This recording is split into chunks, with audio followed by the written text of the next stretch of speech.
Good morning, ladies. Yay, Tanya's here, Lisa, Dion, Vicky, Melissa, Ellen. Woo, yeah. We got a call happening this morning, extra Q&A. Trying to give myself the right name here so that I can try to fill my own shoes and not somebody else's. Hi, everyone. Hi. So good to see your faces.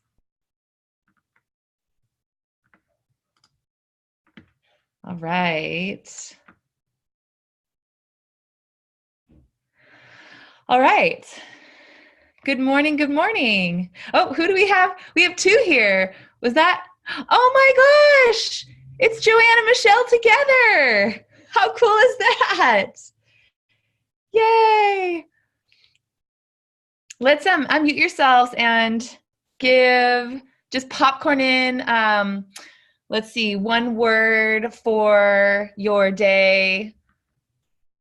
Look at all of you. So many clients. We love it. Coffee. I love that you guys took this one. Spaciousness. Happy. Yes. Intense. Say that. What was that last one? Intense.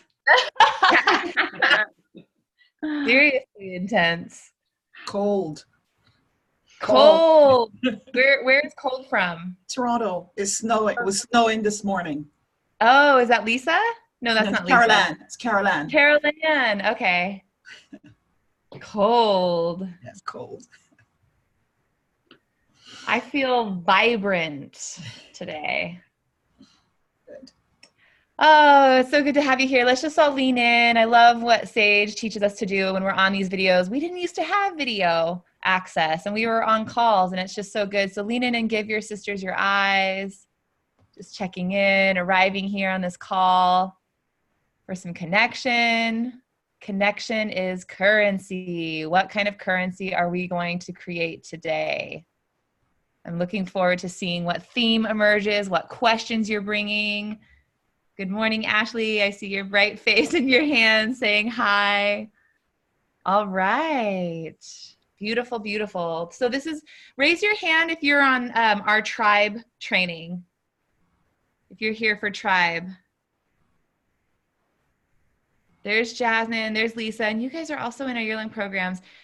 And then there's Janine. Janine, you're also in our leverage program. Okay, awesome. Just want to make sure I'm getting to all of our tribe ladies as well. But I think it's all fair game today. All right, so let's just dive in. And, you know, tribe is about building tribe. It's about launch funnels, how to monetize your events. I'd love to hear what you have coming up. Remember with your questions, yay, there's Dr. Michelle.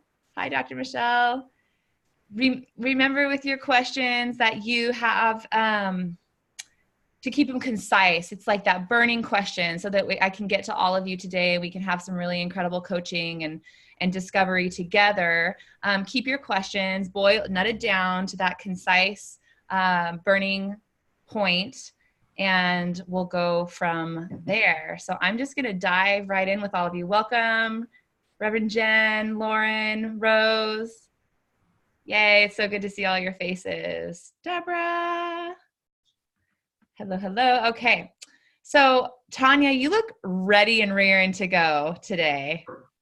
What do you got? I started watching the tribe training, the first module. So my question is, because I've been digging deep in the niche, and ultimately, like, my goal is to create tribe. And so now I'm wondering whether I need to really hone in, you know, like the niche on like who it is that I really serve.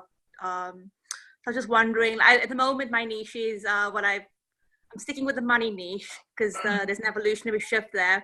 So I'm looking at supporting spiritual moms with hobby businesses that's wanting to break through to the 3 and 4 figure But I was wondering what tips do you have to sort of, because I've done all the niche, divine niche, clarity booklets and stuff, and I was just wondering if you can share any insights on how to, I mean, because I'm thinking strategically, as in like, you know, like to craft that message that attracts the tribe. Yeah. Like from the get-go. Awesome. Let's talk about this for a minute, because this is something that I end up going over again and again with my one-on-one sessions with clients, and we talk about it, you know, throughout the year as well. And it's something that we're practicing at Women Marketing Business all the time. So one of the things that we recently reviewed for Women Rocking Business was our client archetype. That's you on this call. It's our client archetype. So who is the woman that is our client? We know that women are our clients, so we have that going for us as well. And I'm really looking for 3 attributes.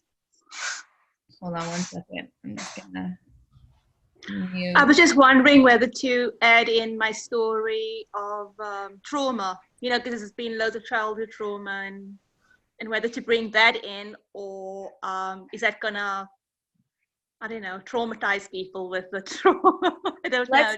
Let's just do one thing at a time, because okay. Yeah, you're talking, you're going, you're kind of a step ahead of yourself with thinking about your signature story. So let's talk about the woman who is your potential client. And you said she's a spiritual mom looking to make money off of a side business. I'm trying to clean up the line. Yeah, to break through that 3 to 4 figure, because I was thinking like that's at first threshold of the hero's journey. So that part isn't actually as important right now around knowing what your client archetype is. So I'm going to give you an example. Our client archetype, we've identified recently, like re-identified 3 main things for our client archetype. There's a woman who is a professional woman who is I'm just trying to figure out, you might have somebody in your background, so I'm going to mute you out for a minute here. So she has left her job, her job, or maybe she's leaving or left from corporate. That's oftentimes what we find. Another one is that she's a gifted healer. She's a woman who's been on her own spiritual path. She has, spiritual tools, awareness, and she's a gifted healer. So the third thing is the burnout, that a lot of our clients have either been through burnout or they're looking at how they're burning out, trying to get their businesses off the ground on their own. So these 3 things are our client archetype. And our client may have one, or maybe stronger in one than the other. They don't have to have all 3. But I want all of you to be looking at this, even if you're well niched, even if you know your niche, really be looking at your client archetype. Who is this person and what are their key attributes, right? So once we get that, then we can start looking at our messaging. How do we actually message to them? Back to the basics, what are their big struggles? What are they really, really wanting and looking for? So Tanya, for you, supporting spiritual moms, you're really going to need, so these are women, these are moms who are maybe, like we call our women gifted healers. Maybe these are mothers who are gifted healers, who want to make money, and as a healer in some way. So that's one attribute that you know about her. So see where else that she might be, what else might be happening for this person. Then from there, we're able to put out our messaging to speak directly to those people. And the messaging is not so much about, the going from 3 to 4 figures. That can be a good part, that can be a hot title, something like that. But it's really going to be about speaking directly to what her challenges are and what her wants are, her needs are on a surface level. Because remember what we're doing in our marketing, we're really designing our message to give our clients what they want in our marketing. We're always giving them what they want. It's not until we get them into enrollment, which is our signature talks, it could be our online webinar lead funnels. It's our discovery sessions, you know, where we're using the GROW model and really enrolling them into the program. That's where we give them what they actually, well, we don't give it to them. We actually show them what they need. We're connecting the dots in that phase. So one of the things that tends to happen is we're trying to go out into our marketing message and show them what they need in the marketing message, and it doesn't land. How many of you know what I'm talking about? Raise your hand if you know. Yeah, hands go flying up. Because we all do it. We're sitting back here. We're gifted healers. We know what our women need. The problem is that they don't know what they need.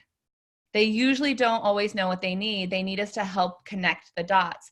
So, you know, myself, I'll use as an example, a mother who is on a spiritual path.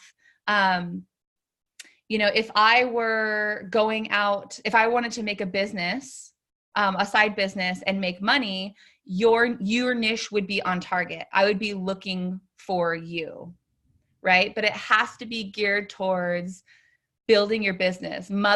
Spiritual moms who want to build their business and make more money, right? So that's a really clear niche. So I'm going to unmute you and just, where are you? There you are. Is that making sense for you, Tanya? Yeah, and I can see, because I was tuning in today around why I was choosing the spiritual moms, and it was around if they owning their value, they then being role models in the family unit for their kids to see the mother owning the value, and then that's how we can build strong families and create a world of sustainable peace and abundance. Which I love, which is also when you're speaking, I still feel you coming from that second place of enrollment, where you are trying to show them what they need. They need to value themselves. They need to want a peace and abundance. When really that woman's walking around in her life and she's like, I just need to make money. I just need to have some extra cash. I'm strapped. My partner makes all the money. I don't feel free to get the things that I need to do, the things that I want for myself or my kids. And I want to make money in this way. So I really want to encourage you to speak directly to her needs and not a higher spiritual ideal or something that's more pie in the sky, right? Of like, we can all be happy and peaceful and live happily ever after because we're in touch with our values. Now, there's a place for that. There's always a place for that. And that's when we get to the third step. So we talked about the first was marketing, where we give them what they want. The second's enrollment, where we show them what they need. We're connecting the dots. We're starting to show them, you want this thing, you can have it. We need to look at these systems, or we need to do these systems. We need this structure. We need to do this deeper work together. And then you can have this thing that you really want. And then the third thing is giving them what they want when you're finally in fulfillment in the program and they're paying you. That's when you can take them all the way. That's when you can bring forth all that incredible energetic, transformation that you have waiting for them to really dive deeply into their value systems and their core issues and help them actually make that transformation. But we can't march out there tooting our horn and saying, this is what we're doing, because most people aren't going to listen to that. I've hired people to help me address very specific health issues or a coach to address a very specific need. I've never hired anybody just to help me, find peace and happiness. I've gone at it through the struggles that I've had. All right. I see you nodding your head there, Tanya. I was just wondering whether then, because I've healed from burnout, so whether the burnout, having more energy, and then having the extra money to take your family and husband on an exotic holiday, would that be then a want versus a need?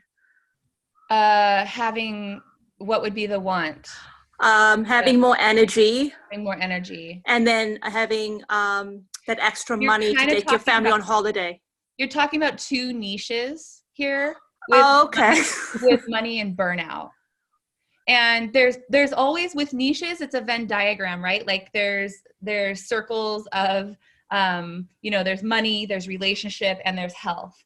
and they overlap each other. So, you know, burnout can definitely overlap with money. There's a way to weave those two together. But in the beginning, when you're trying to get some traction, I'd really recommend that you stick directly, like if you're on money, stick directly on money and start finding the moms who are looking for that income, who are looking for a way to make that extra income. And they're stuff, you know, what are they suffering from? What are their major pain points around creating that income for themselves as a mom? And also what they want, right? Like we're not going to insert in that they want a holiday. I mean, that's easy to make up, but find out what they really want and try to get them past what it is for others. I mean, we all want to give back to our family, but get them deeper into that want of like, I need this so that I can feel like I'm free, financially free to do what I need to do, and what do you need to do? Like get into those specific tangibles with them. Okay. Oh, no, thank you. It helps because, yeah, I've been like high level and been trying to go more. Yeah. Get down where your potential clients are. That's where you're going to reach them. You got to get in their shoes. And the best way to do that is potential client interviews. We just did a bunch of potential client interviews this year. We're 8 years in, we're growing, thriving business. We still do those activities because they work. And so I really recommend you talk to the clients you've worked with. You talk to the client, you know, the women around you that, you know, are a match to work with you, and really find out what's it like to be in their shoes. So you can start working on your messaging from that place. Yeah, I was just wondering because I'm being interviewed in a month's time on how I healed burnout through the lens of money, which is how I've healed burnout, which I didn't think was useful, but now I've been called to interview. So now I'm like, there's little threads and I'm trying to weave it all together. But I think I've been like in confusion then how to. Yeah, just stick to the niche, stick to the money, find those women and talk to them. Doesn't matter if you're doing speaking engagements and talking about burnout, all those things can be woven together, but stay focused in your one direction for you and your clients and what you're offering. But thank you very much for the attributes. You're welcome. Giving a big kiss to you. Mwah. All right, who is up next? We're gonna go to Sarah. Hi, Sarah. Hi. Hello. Okay. My question is about, like, I guess the marketing for the signature talks I'm trying to create, because I want to reach women with bulimia and help them stop binging and purging. Mm-hmm. But there's also a lot of shame and stigma around women coming forward and saying, yeah, I have bulimia. So, and because this is my first round of talks, I'm wondering if I should like experiment with a few different signature talks with different titles and see like how that goes, or if it's best to just create one talk and do it 3 times, and like what you recommend for. That's a really good question. I think as long as you are staying in your lane of your niche, creating a couple titles is great. Like we have about 6 or 7 working titles at any given time that we're putting out there for signature talks or webinars or Facebook challenges. And these titles are coming from our one offering, our one program. So your program may be for, you know, addressing the eating disorder, you know, issue for women. I don't see that there's a way for you to not in some way put that out there if those are the women that you're actually looking for. Right. But a little bit of Googling and market research to see what like, you know, what people have said or what has gotten attention or showing up on search engines around eating disorders would be really good. Okay. The other thing is to really speak into the stigma. Yeah. Really speak into the stigma, like make that a part of your messaging, right? Totally. But I would try a couple different things. And the same thing is going to be true for you that I was true for Tanya a moment ago. Really getting in their shoes. If there's a stigma around it and they're terrified to come out and claim it, what are they actually looking for? Yeah. And that's where I've been playing like end your eating issues or stop like obsessing and like the obsessive compulsive nature with eating, or find freedom from eating. Like those are kind of the results they're seeking. And then within that could be like, if you struggle with binging or purging or these things, then this would be a great workshop for you without Yep. being like, oh, I'm here for the bulimia workshop. Like, you know, if they're, Let me ask you this, Sarah. yeah. If women showed up who maybe never binged or purged, but know that they obsess about food, are they your Divine Right client as well? They could definitely benefit from the program still. They could Yeah. totally benefit from the program. So you don't have to have had a specific symptom with eating disorders. You just have to have food issues. Yeah.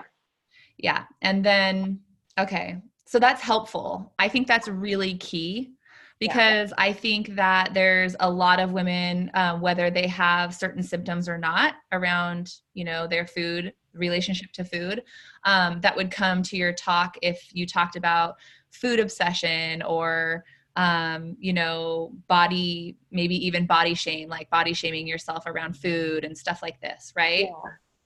So to me, that feels like a really good gateway in. And then as long as that's what these women who you want to work with are really needing or looking for. Mm-hmm. Can I chime in really quickly? Yes, please, Maureen. Hi, Sarah. Hey. Yeah, as someone that has, you know, suffered with every eating disorder under the sun and body dysmorphia, bulimia, I know we got to sit next to each other at lunch, Sarah, like, because I've done so many of the self-help courses and this and books and like, what the F is wrong with me? I can't get rid of this, you know? So I think all of it would appeal to me because I knew that I had that issue. Yeah.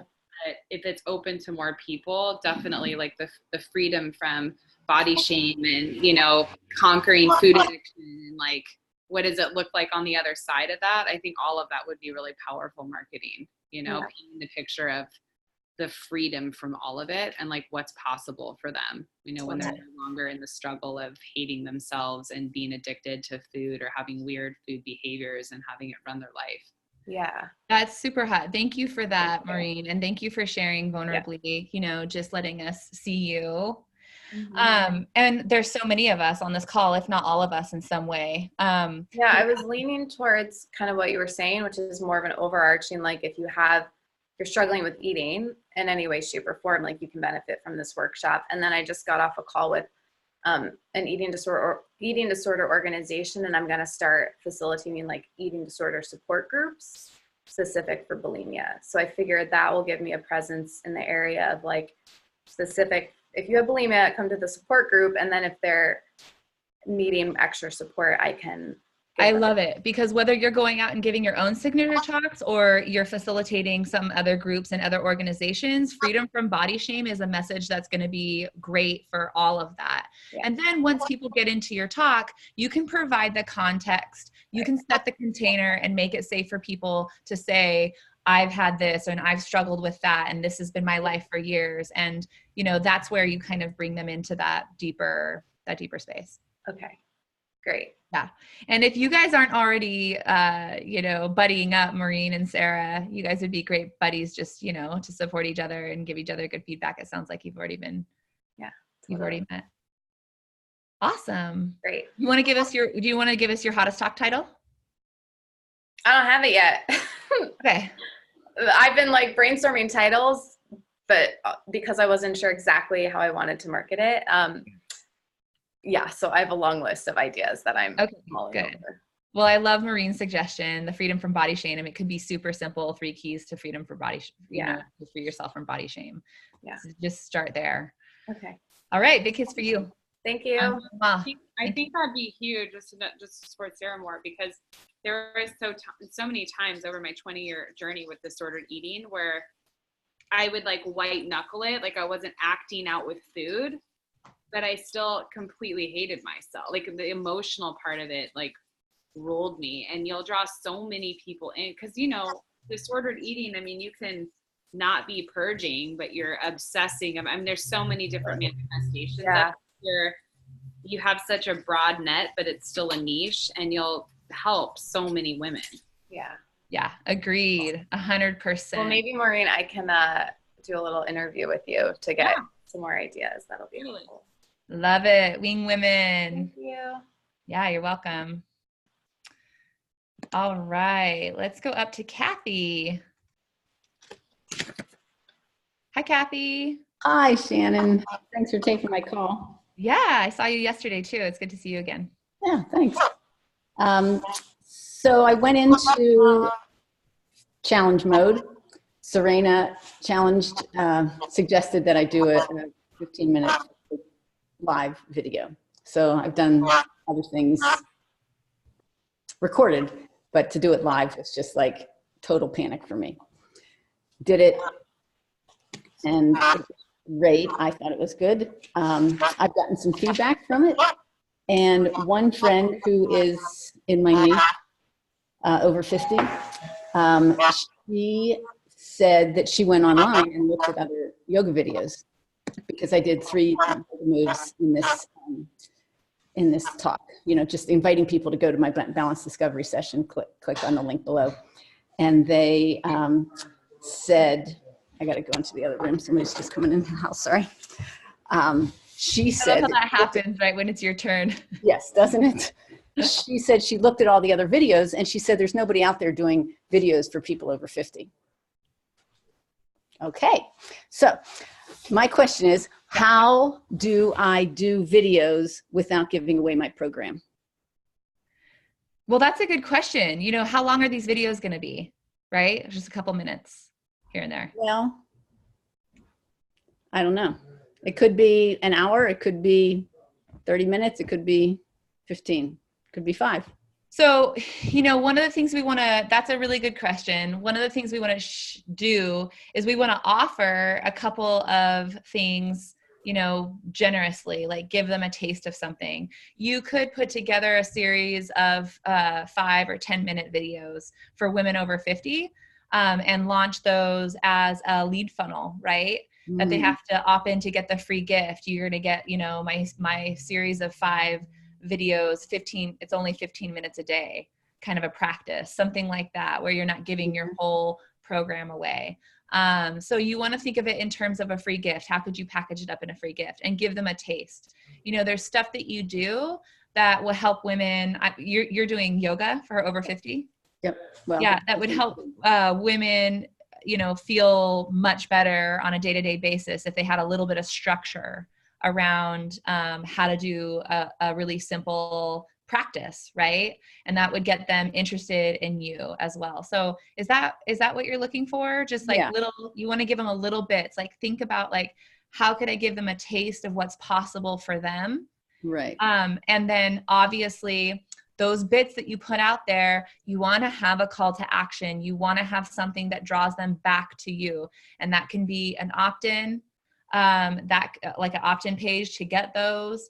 That could be a challenge, a 5-day challenge, 15 minutes a day, 5-day challenge. And you give away a free gift of your program. That can also be a discovery session, a one-on-one session. But we're talking, you know, you can do this virtual. You can also do this in person. So but you're talking about video, so I'm talking virtual. Yeah, me too. Yeah. So if you're doing virtual and you want to meet people virtually to do yoga, that's a great way to go. Okay. So you're thinking of a series, three videos. 3 would work. Okay. Great. And make them truncated. And, you know, the other thing I just want to say, you want to be super skillful in those videos about speaking to what's possible, right? Mm-hmm. Giving and really, really tee it up for them. This is a beginner series, or this is maybe not even a beginner series. This is something for over 50. And we're just going to get this thing going, and that there's this larger result that's possible. There's this bigger outcome. Speak to them and what their bigger outcomes are over 50, right? And then be speaking into that during the series so that you're really drawing them out and drawing them forward. And then maybe you want to offer them a yoga retreat for over 50. And at the yoga retreat, that's where you're going to enroll them into your, you know, longer program. But those, you know, don't get too ahead of yourself. If you want to just give them something to get engaged with and start learning about these women more, you can absolutely do virtual videos. Awesome. Yeah. Thank you so much. You're welcome. Appreciate it. Big kiss for you. Mwah. Can I just, as a woman over 50 and yoga practitioner, can I add a little tiny piece, Shannon? Please. Okay, so Kathy, I just, what popped into my mind when you first started talking was when a friend told me about, I was having terrible back pain, and a friend told me about the legs up the wall exercise. You could teach that in 5 minutes, you know, and it would be like one quick tip from yoga, from the yoga world for women over 50. You know, of course, anybody can benefit from it, but I was having the back pain, and I was thinking, oh, it's because I'm older, and you know, etc. So just a short, little, quick things like that, like a little 5-minute instruction, Hot even tip. if it's something I've done already. You know, it'd be like, oh yeah, I remember I used to do that. How do you do that again? Does my, you know, that kind of thing I think would be really great. And then just talking, you know, other women can pipe up and say, well, I used that too, and here's what it did for me. But I really struggled trying to figure out how to get my legs up the wall, and then you can address that, you know, in a live. I So love that, Audrey. Thank you for saying sure. that. And one of the things I want to add to that is I love that it's like the one thing you can do, the one move you can do. And what's enticing about that is not the actual move of putting your legs up the wall, because my brain might like turn off and be like, oh, whatever, I've heard it all before. What's enticing about what she said is that she's a woman over 50 with back pain. And the pain, I'm guessing, might not be an 8, 9, or 10 that's taking her to the doctor and pursuing surgery or drugs or something like, you know, help me now. The pain might be like a 3 or 4 that you're like pretty much living with, but it's a nuisance and it bothers you. Like, this is something that you really want to speak into for these women when you're marketing. It's not the step that you give them. It's the thing that they're coming to you for, the back pain. And then you can show them the nuances and how that'll work for them. So I love what you added to that. Thanks, Audrey. All right, let's go to Rachel Cooley. Hi, Rachel. Hey there, Shannon. Hi. Can you hear me okay? Yep, we can hear you. Hey there. So, yes, I'm not totally sure what my question is, but I wanted to chime. Well, I think actually what prompted me to push raise hand was when you talked about the money, the health, relationships windows, right? And thinking, where do I find with my angels with helping spiritual women, in particular women that are healers or they want to be healers, and bringing in the angels, you know, into their lives and to benefit others. So maybe it's more relationship, but I don't know. But You're actually, talking, angels you can cut help out us a with little all bit. of that. So I don't know. You cut out. I'm just sorry. A little. Oh yeah. Our Wi-Fi. Yeah, I'll go down the hall to my source a little bit more. I was just thinking with the 3 sections. Can you hear me better now? Yeah, I caught most of that. So let me see if I got what you said. We were talking about, I was talking about that Venn diagram where it's money, career, health and wellness, and relationship, right? Yes. And there's some overlap with those. Totally. And so you're trying to think, where are my feet planted with my niche? Because you work with angels, and you know your women are gifted healers. They're the ones that are looking to work more with the angels, correct? Right. Or they're even starting their healing career or practice. Like, got it. If they're so totally spiritual, open to the angels. And now I'm just thinking, well, within that, how would that work? So what was your specific question around relationship? That was the piece I didn't hear. Oh, I was just saying, I was trying to figure out what category, money, health, or relationships that these ladies would fall into. Mm-hmm. And like some of the clients that have hired you, because I know you've had women in your program, what is the thing that they most want? What's the key? Sorry, I couldn't move that. The thing that they most want is they want peace of mind. They want connection to the angelic realm and how to get messages themselves, right? And for others. So that's where they're coming from. Yeah. How to get messages to themselves and for others. So I definitely think that that's probably the relationship piece. Yeah. Mm-hmm. Like if your women were coming to you and they're like, well, I want to make money as a healer and I want this as a tool. And you know, my key thing is that I want to make money with angels as well. You'd be like training the trainer, but that's not what I'm hearing. They're actually coming to you to actually find that connection. And I would say that's definitely going to be in the relationship field. Okay. Yeah. Cool. It's got tentacles into the other places. It does. Yes. But it's ultimately a relationship message, how to have a relationship with your angelic, with your angelic posse. Yeah, that's a good point. I love it. Angelic posse. Yeah. Yeah. And then how would I work that from there into, I guess maybe it's just like a thought in my mind, like how do I move forward with that from there? Into message for them? Yeah. So give me what's your current signature talk title? 3 keys to receive divine guidance from the angels. Yeah. So, and that's been drawing people for you? Yeah. Yeah. And that's good. That's perfectly works. And it's still in the relationship realm as well. But now that if you're looking at it from standing squarely, knowing, okay, I'm in the relationship thing. So how do I speak from that place of, developing a deeper relationship with the angels? 3 keys to developing a deeper relationship with the angels. That's another signature talk title. Yeah. Just like tapping into your divine guidance with the angels, all of those things. I would be testing those out, but I'd also be doing some potential client interview or just like really review what those discovery sessions have been, where they're, really telling you what they struggle with and what they want.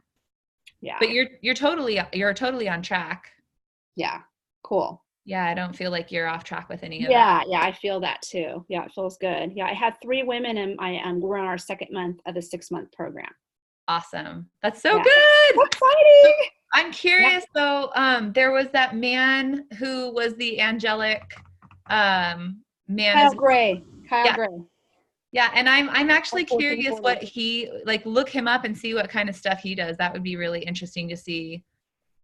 Yeah. Don't compare too closely though, because he might already have his, his reach. Oh yeah, like probably more millennials. I think. Millennials, okay. His message might already be broadened, and so I wouldn't recommend you broaden your message by looking at his. I would just recommend see what's been working for other people out there. Yeah. I know his latest thing is he has a brand new book out on angel numbers coming out this month. How to interpret numbers with the angelic realm.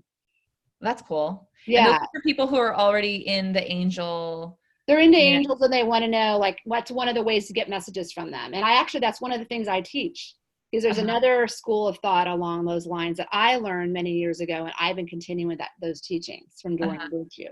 Yeah. So then I would say if that's something that you actually teach, look at that, how he put it out in a really tangible way, numbers, right? Yeah. See where you could pull thread, because your title and your messaging is working. It's still pretty general, right? Yeah. Like how to receive messages from the angelic realm. You might want to talk more directly or specifically about, what those pieces are. Yeah. That you actually work on within your program. Pull some of those threads out for signature talks. Threads out. Okay. Within signature talks. For signature talks. But remember, honey, and this is true for all of us. Yeah. That's going to work best when you already have a base of angel loving women following you, right? Yeah. And so until we have that base, we really want to put our message out for the receiving the angelic messages until we get our base and our momentum going. Yeah, that sounds good. I have 40 women in my Facebook group. It's called Angel Sisterhood with Rachel Cooley. That's awesome. Yeah, I just adjusted the name, changed the name of them the last couple weeks. Awesome. Yeah. I love it. Yeah. I fine-tuned it when I had a man want to join the group, and I'm like, I don't feel that. So I'm going to change the name of the group to make it very obvious. That's what happens. That's exactly what happens. Sometimes men or women, or we get that crossover and we do it for a little while, and then pretty soon we realize I'm this, not that. Or exactly. He put in the request. I'm like, I don't want to let him in. This is So that tells me that you're actually pretty niche down, which is good. Yeah.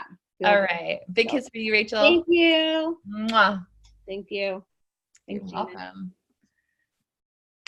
Okay. I'm going to go to Rose. Hi, Rose. Oh, Rose might not be here. Maybe I'll come back. Hi, I'm here. She's here. She's here. Hey, I'm just with my kids, so I had myself on mute. But I am curious about what to look for in referral partners. just coming into my niche of supporting business luminaries who'd like to unlock their creative potential by accessing the servant power. And so the question is what to look for in Yeah, referral partners. Yeah, I'm about to go to a big event where there's a lot of business luminaries, and there's like thousands of people that You're breaking up a little bit. entrepreneurs, and I'm just wondering like I'm curious what I should be looking for in a referral partner. Yeah, let me speak to that. I'm gonna you muted, I think you muted yourself. Great.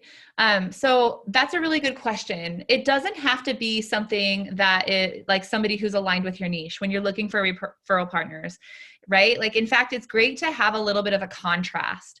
What I think is most important for referral partners is resonance. Like, who are you drawn to and their business? If you're in a room full of entrepreneurs, which one is inspiring to you? Obviously, you don't want to shoot for the person who's, like going to be so far beyond you that they're not going to be able to really, want to referral partnership with you. Although I will say referral partnerships can work well, even when the referral partner is more established in business than you, but it's only going to work well when you resonate. So when I go into networking situations, I'm really looking for the person that I feel most drawn to. I'm sharing my message and I'm asking people what their message is.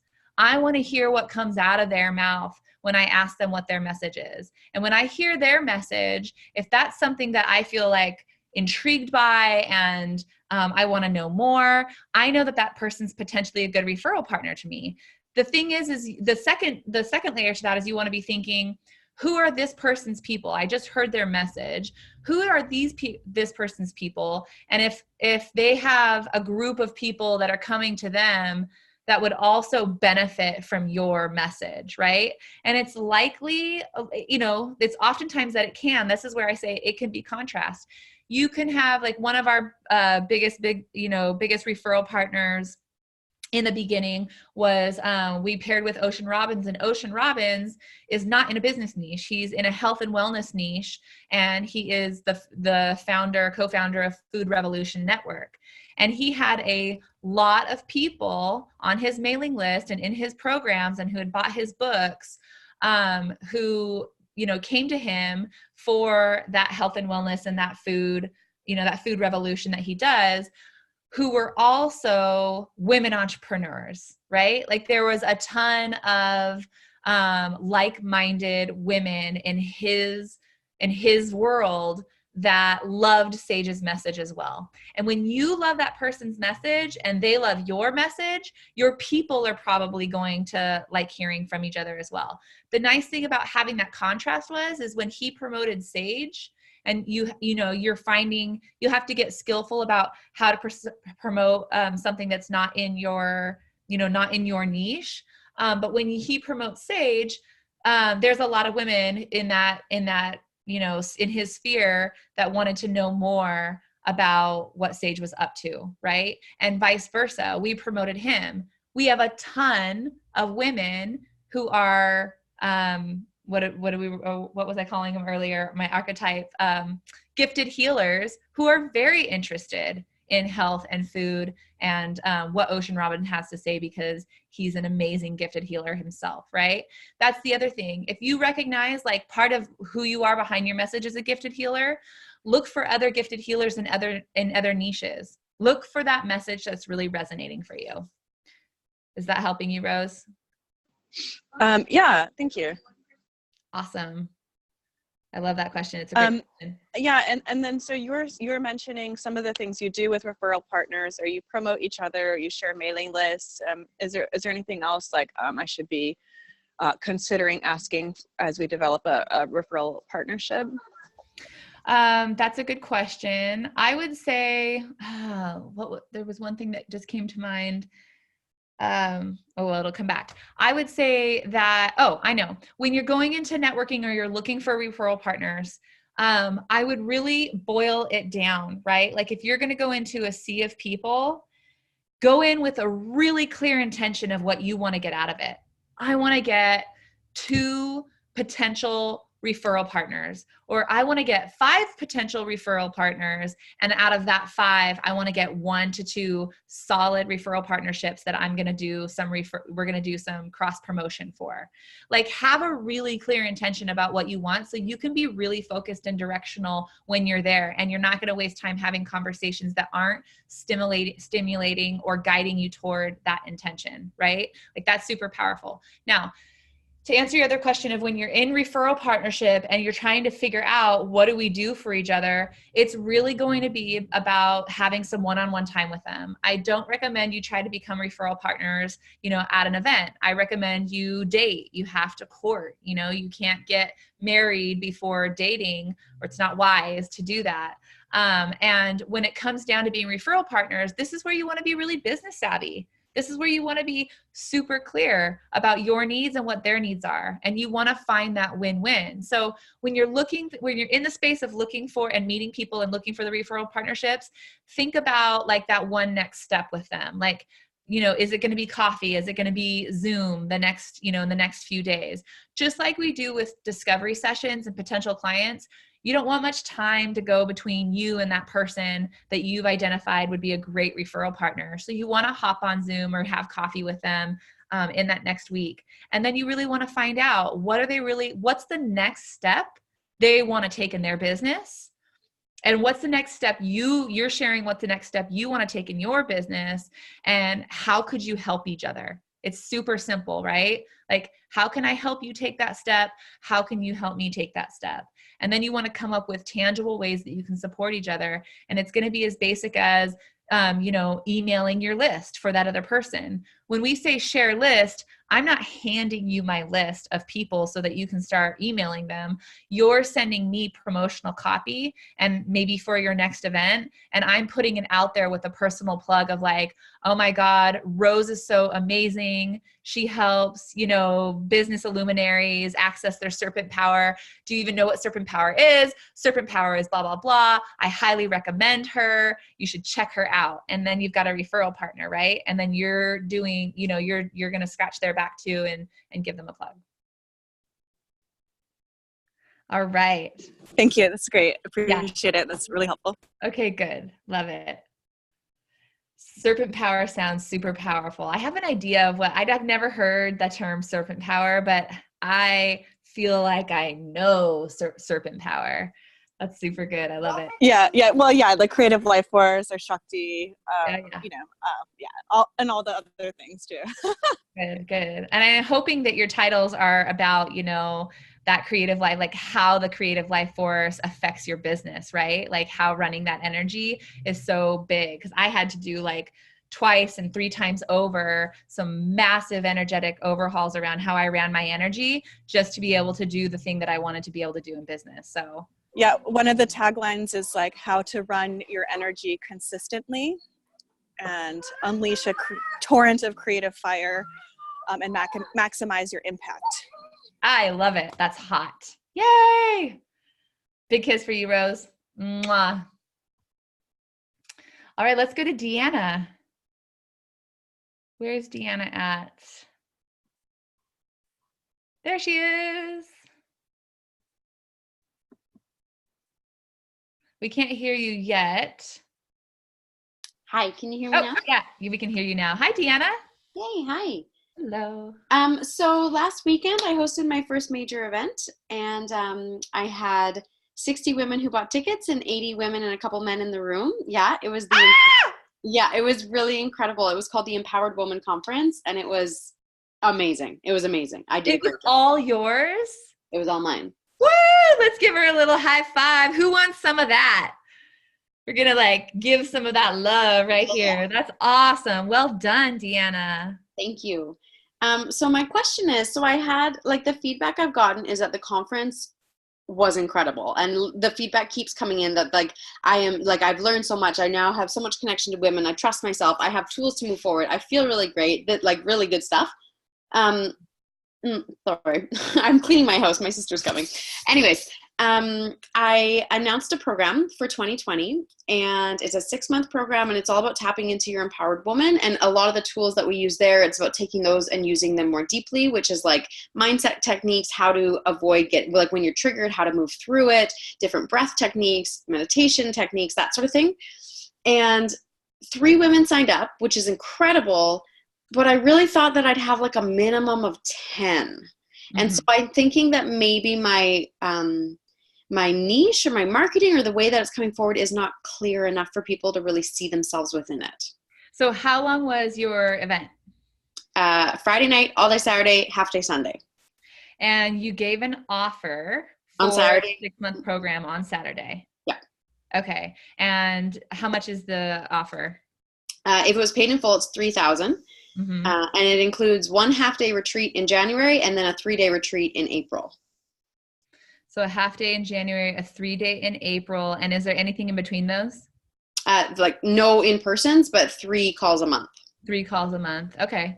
Yeah. So that's good. So there's a gap somewhere. There's a gap. There's a gap. The good news is that you went and gave a paid offer. And that is super. It was so uncomfortable, but I did it, and I did a good job, and everyone said it was so authentic, and it didn't feel pressured, and that it was a really good thing. So yay me. Yeah, yay you. Exactly. You should be patting yourself on the back for that. And we're not meeting where we were at, and that's okay. When we're first getting started, there's a lot that goes into the offer. There's a bajillion ways I could coach you around this. So I'm going to just kind of break it down and ask you where you want to be coached on it. I'm guessing your question is, how do I move from 3 to 10? How do I reach my goal? Yeah. So, and I'll just tell you, so what I find is I'm incredible at holding space for women, which is why the conference was so powerful for them and made such a change. And I've noticed that I do Facebook Lives every week. I've run group programs before. I've done these things, but it's like everyone loves me and loves what I offer. But the transition from there to coming in and working with me, there's a piece there that's missing. So I wonder if they know what they really are going to get, or if that offering is designed in a way that they know, I'm going to grab this thing. There's a nugget here. I'm going to grab it and I'm going to have it. And then it's going to give me what I really, really crave. Well, when you were talking earlier about like the pain points of what's like the 7 and 8 and what's the 3 and 4, that sort of thing, I'm not super clear on what that is for them. Mm-hmm. Yeah, that's huge, right? Because one of the things that I noticed right away when you told me that your program is for empowered women is that my program's for empowered women too. And her program's for empowered women too. Empowered women can be too general. We're running a risk of being too general. Now, it's a beautiful message and it's a relevant message. So I'm not saying we have to, change all that messaging. But once and it drew a really great crowd in. But once we're there together, we do want to know what is our biggest struggle? What's our biggest struggle as empowered women? And you really do want to focus it in one of those key areas that were really the theme today, is that Venn diagram. We want to know, is it health and wellness? Is it relationship? Is it, business and career? Are your people businessy? Are they, wanting to do like the deeper type of relational work, or are they coming to you because you've been a health practitioner for years and now you're helping, women? So who are these people? I would say primarily, they don't tell me this in the beginning, but it's relationships. Yeah. And usually what they come to me in the beginning is they've never put any effort or energy into themselves, and they feel this like feeling inside that they're supposed to, and they don't understand it. So the messaging I use with that is they're usually embodied in their masculine energy, and I help them tap into the feminine energy to bring them both into balance. Mm-hmm, mm-hmm. So then I would say they're looking for a specific kind of healing, coming back to self. And that can kind of, the other piece to that is purpose clarity, right? Like if we have women, or we have a niche where people have lost touch with themselves, we can help direct them back to their purpose. And that's a really big thing to do right now because of where women are at. So it's relevant. That's why women are coming to you.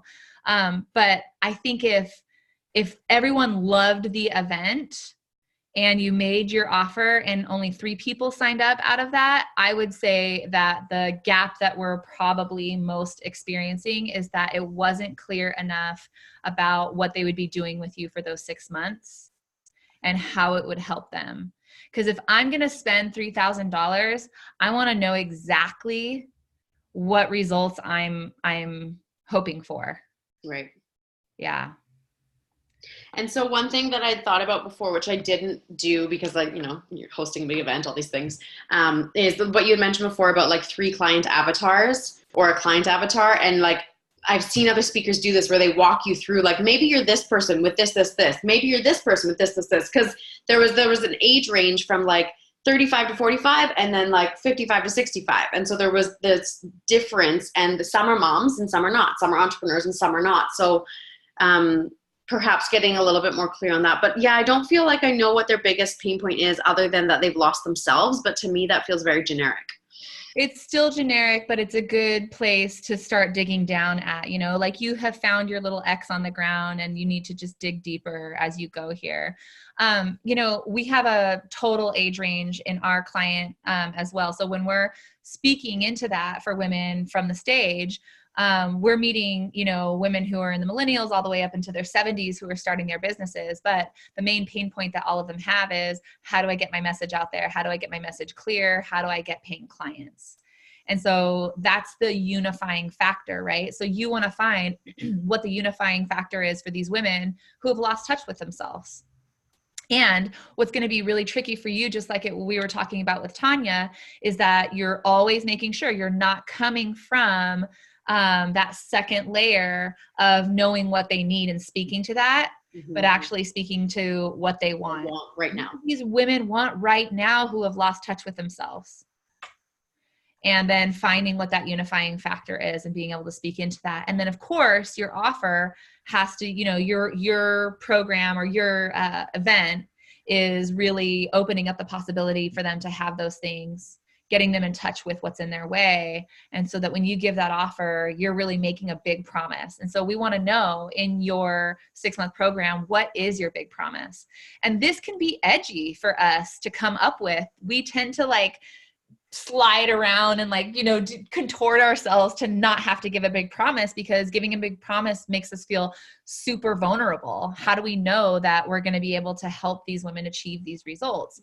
And we don't ultimately until we gain confidence and work with, you know, a number of women and have our programs be successful. And in the beginning, let me just tell you, and I've heard this again and again across the industry, our first programs, they're amazing because we're amazing. Okay. I'm going to say that, but they're not going to be perfect. They're not going to be great. And so, you know, be willing to put yourself out there and know that the women that come towards you, these three women are going to be with you in the very beginning stage of this whole thing.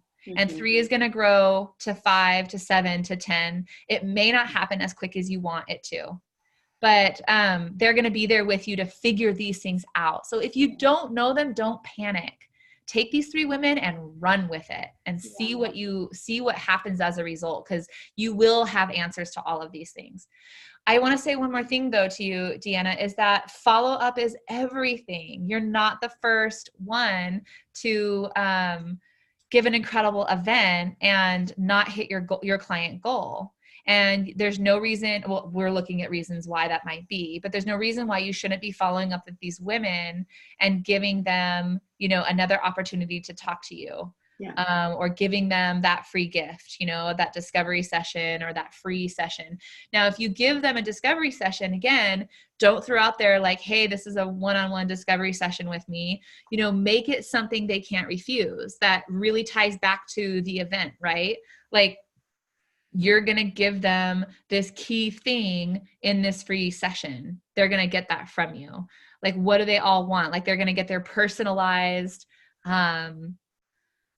empowerment tool. Like, one of the tools that you maybe talked to, you know, you used, take it one step further for them and give them that thing that they really want, that they're going to be like, oh yeah, I really want that session because I'm going to walk away from the session knowing XYZ about myself. And then of course those sessions, yeah. And in those sessions towards the end, then just having that conversation, is mastery, that's called mastery, is mastery something that you're interested in exploring? Or am I gearing that entire session towards trying to get them into the program, or am I just holding that space for them to deliver that tool? Great question. So we're going to use the GROW model for this. And we're going to definitely like deliver that tool. To do that tool, where's my GROW model? It's here. To do that tool, you have to do something though. You have to find out what it is they really want, right? That's the G. And why, the big why. You don't want to skip over these steps. They're so basic and it's easy to skip over them. But if we don't get into the why that these women are on these discovery sessions now with us, we won't actually land the offer in the discovery session either, right? So we have to take time to go through the GROW model. And then we talk about what their reality is. Where you give them the tool is in options. Okay. This is where you use the tool that you promised them. You're going to walk away with this thing and you literally lay it out for them. And it'll become super easy for you. You'll probably develop a kind of formula around it. It's going to be individualized, but you're going to know what to do each time you're on the phone and you hear where this woman is at. You're going to know how to apply that tool and get them to that thing. Then you show them, right, in options, like, here's the tool, here's what's possible. It's all about possibility. And you're a great fit to work with me further. And I'm curious if what you thought about, mastery. Just go straight at it. And that's something you can do. That's the wrap up part. Go straight at it and wrap up, right?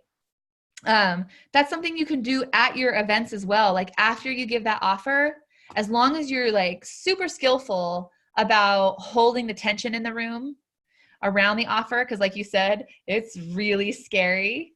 And then you get up there and you're like, what are people going to say? What are they going to think? And some people are like, I don't want to be offered to right now, or, whatever that is. As long as you're holding that space around your offer at your actual events and even speaking into it, especially at a 3-day event, if you get in on Sunday morning and you feel that feeling of wobbliness and people are like, really lean into that and invite that forward and say, what did that bring up for you?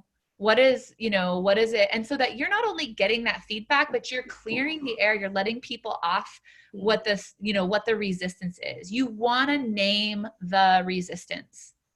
And you can do this at your events, but you can also do it in your discovery sessions when you make an offer and somebody comes up with their objections. Just have them name what the resistance is and see what's there. Is that helpful? Mm-hmm. Thank you. Yeah. Super proud of you. And so follow up with them and then maybe just book a couple more signature talks, smaller ones, right? And really hit the list of people who just came to that to bring their friends to these signature talks, like a 2-hour thing. And remember, always be giving them like some nugget so that they know why they're coming to the talk, especially when you're working for, empowered women. Even empowered women want to, if they're going to take a time out on a Saturday to go to something, they're going to want to know why they're going, right? Okay. Yeah. Thank you. Yeah. You're welcome. Have fun with your sister. Yeah. Thanks. She's bringing her babies. Fun. Baby time. Okay. Let's just stretch with me here.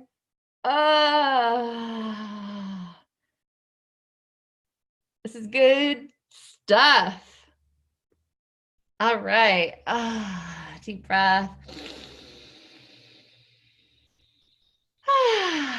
All right. So let's see. Rev Jen. Hi, Rev Jen. I haven't seen you since September. Yeah. Hi. Hi, Shannon. Yeah, I was just gonna, one thing for Deanna, like for the September, I was at the September Women Rocking Business event, and I had a talk I was going to up in LA. So I left that whole second day when you guys did the offer. I'm probably missing a piece because I never heard the offer for this course. Mm-hmm. I came back the next day and people had mala beads and Sage was like, it's okay. We're all one, I was like, oh, I guess there's like Lotus people and there's ELA people and there's Leverage. And I have no idea what the programs are. And I have no idea what the pitch was. And I finished the day Sunday, and I talked to somebody, like, you know, for a 10-minute, and you guys never called me, or I missed the call, or I didn't get the message or something. And it was just like 2 weeks later, I was like, I wonder what I'm missing if I don't, you know. Yeah. And then I called, and then I had 2 calls, and then I had a call with somebody, with my mom, who's giving me a loan to do the program, because I was totally not, you know. That's how this works. I love that you're sharing that, because it's totally, and I remember talking to you at the event and you coming back in and you being curious, and, you know, the fact that for you, it all happened in the follow-up. You actually, you know, you missed the pitch, but you got to be able to talk to somebody in a discovery session, which is another way of pitching to potential clients, right? Right. So, I mean, I never even heard the pitch. I don't even know what I'm supposed to be getting out of the program. I mean, I do a little, right? Well, but hopefully that came through in those. It came through. I mean, there was a whole weekend, right? But I'm just saying, Deanna, there might be some people that are like, oh, that's cool. Like, maybe I'll call her next week about that program. That if you called all 80 people this week, you might get 20 people in your program. Yeah, like multiple times. You know, I want to say, you know, like it takes several phone calls, right? And I want to say, like, on that note, I was wondering, you know, my roommate, I live with another single mom, and she gets water. You know, she pays for water, the reverse osmosis from the thing. And I tried this water from a friend's house, this Palomar mountain water, and it's a delivery service. And I've always been against water bottled and delivered and whatever. So I'm like, I really want to get clean water in my body. And so I called up the service, and I was like, left a message, hey, I'm just curious about getting water delivered, and would you give me a call back? They called me again. I never called him back. He texted me. I texted him back once, and then he texted me over 4 weeks. He texted me 6 times. Hey, it's Mike, smiley face, Palomar Airport water. You wanted me to follow up, so I'm just checking in. Another week later, hey, Mike, smiley face. I didn't text him. My son was sick. I was sick. And after 6 texts and a month, I called him back, and I was like, oh yeah, you know, can you come to my office on Friday at 2? Give me the water. I love that. Here's the thing. We always say it can take up to 7 touches, right? Yeah. And that, like that smiley face and just that consistency, like going at it with just like, hey, it's Shannon from Women Rocking Business. I told you I was going to follow up with you. I hope you're doing well. Let's hop on the phone. And again, that person will hop on the phone with you. And you don't have to be concerned about, you know, pissing people off necessarily. People get pissed off no matter what we do anyway. So just give them those touches, give them that follow-up, because they're likely to hop back on the phone with you. And then that conversation is key, right? That golden piece. So I love that. Then if they say, stop texting me, then great. Then stop texting them. No is no. But until you hear no, right, you know, then it's fair game. You're following up. People are busy or they don't know you. And so, yeah, don't be afraid to be assertive when you're following up. Yeah, it was so a great lesson for me. I do. Yay. So I probably have a lot of questions. So let me see if I can find one. I would say, what's the next thing you need to do? So the next thing, let me be really specific. Yeah. So what we've decided, Deborah and I, the next 2 months, I'm focusing on the niche that I've been working with and that I know and that I understand to get more clients for my couples. Okay. They're spiritual couples. They're looking to get married. They want an officiant that's warm, that wants to know their love story, so that they can have like an easy, fun, totally not stressful wedding and wedding ceremony. So as a wedding officiant, ceremonial artist, I'm going to be at a wedding expo on Sunday. And we talked through the process of having a beautiful altar in the space, flowers, making it really inviting, meeting people, shaking their hand, having them fill out a half sheet Yeah. Okay. To really say So like bottom line your question for me so I can help you with it. grow. Yeah. My question is, I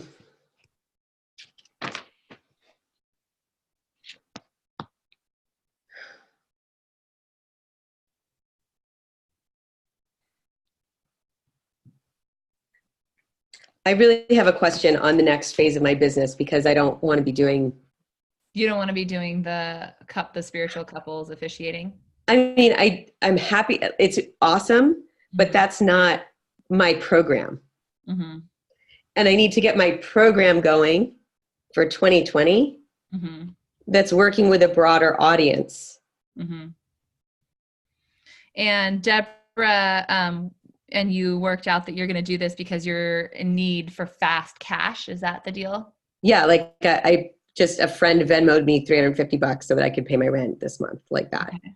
So this is like, got it. I need to rock out Sunday and get like 5 weddings so I can breathe a little bit. Like, oh, I'm going to Hawaii. I've got weddings. Now I'm going to plan my long term, right? Yeah. Yeah. Okay. So I mean, I would love to be able to help you with your program questions, but I think so that'll be next time.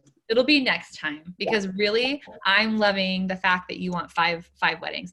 Are you connected to Jill, who is the wedding expert in Leverage? No. Jill Stein. Look for her on the page. Okay. Maybe private message her. I would definitely, she's the wedding expert. She makes really good money on weddings. And she does really well at wedding expos, and she might have some really key information for you about how to make this wedding expo really a lot lucrative, really lucrative for yourself. Great. So I guess I'll ask one really clear question. I would love to practice. One of my assignments from Deborah was to practice my grow model. Yep. I do really well. I've enrolled a few high-end $1,500 weddings, $1,200 weddings with couples that already knew they wanted me when we got on the phone. And it didn't matter how much I charged. Yeah. But the people that are just looking for any wedding officiant and they're pricing things out, I need a better stand in why it's so important to spend the time and money and energy. Yeah. So I need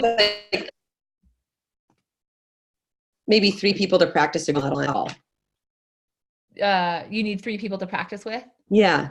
Yeah. So have you asked for that yet? Is this it? No, I'm asking the people on this call, if anybody's around later today or tomorrow to practice the grow call. Raise your hand if you would be willing to be a practice buddy with her. We have even one person. I've got one hand down there. Rachel would be willing. Jasmine would be willing. I also recommend that you would go to your Facebook page and ask. Be really direct in your asking. I need a practice buddy for the grow model. I have an expo coming up and I really need to get this down. Okay. So that's really good on the Facebook. That's a really good way to use the Facebook page. Tag Jill, see if you can get her on the phone for 10 minutes. She's a sweetheart. Also, what I want to say to you is make sure that what you're offering at the wedding expo is a conversation with you, right? Like you want to be offering the discovery session so that you can show them in the discovery session the value. They're just shopping around, right? So they need something super easy to grab and a reason to reconnect with you. So that discovery session, do you have a name for it or something that, that free gift that you're giving to them at the expo? Yeah, like your soulful wedding ceremony blueprint, or I wrote it. Your personalized soulful wedding ceremony. Soulful. How about the soulful ceremony blueprint? Yeah. Right? Like keep it super short down to 3 words, the soulful ceremony blueprint, and that they're going to get that on the call with you.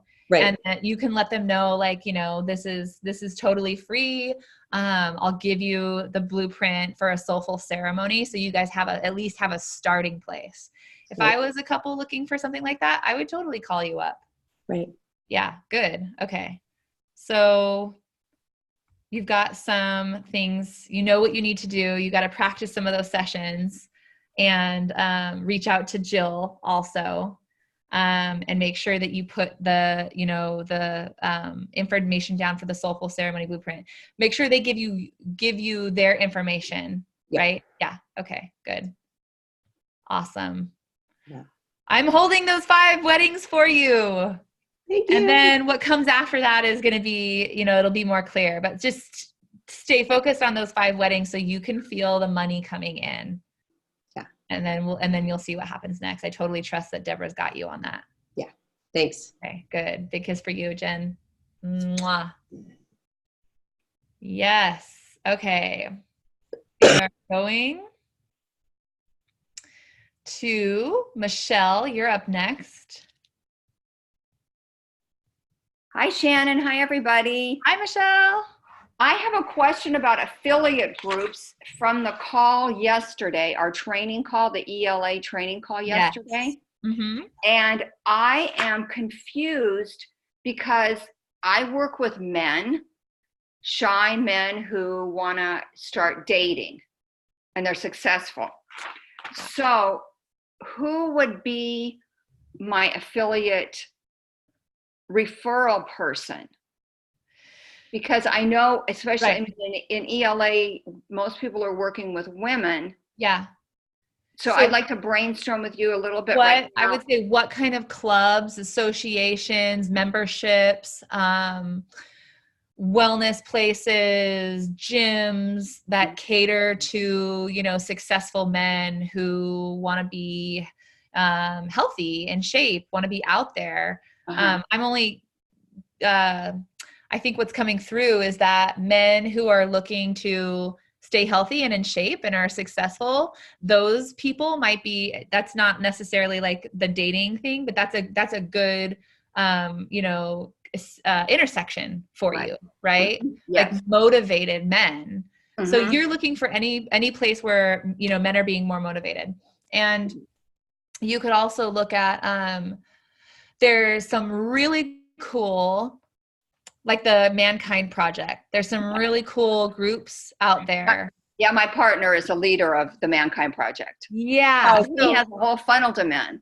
He has a whole funnel to men, and you want to find, he's a great affiliate partner. I mean, he's your partner and you guys might not be doing that. I know you're looking at your own side business, but men like him, like, you know, the Mankind Project, the people who are leading it or want to start something on their own or have started something on their own, anything like that might be a really good doorway in as well.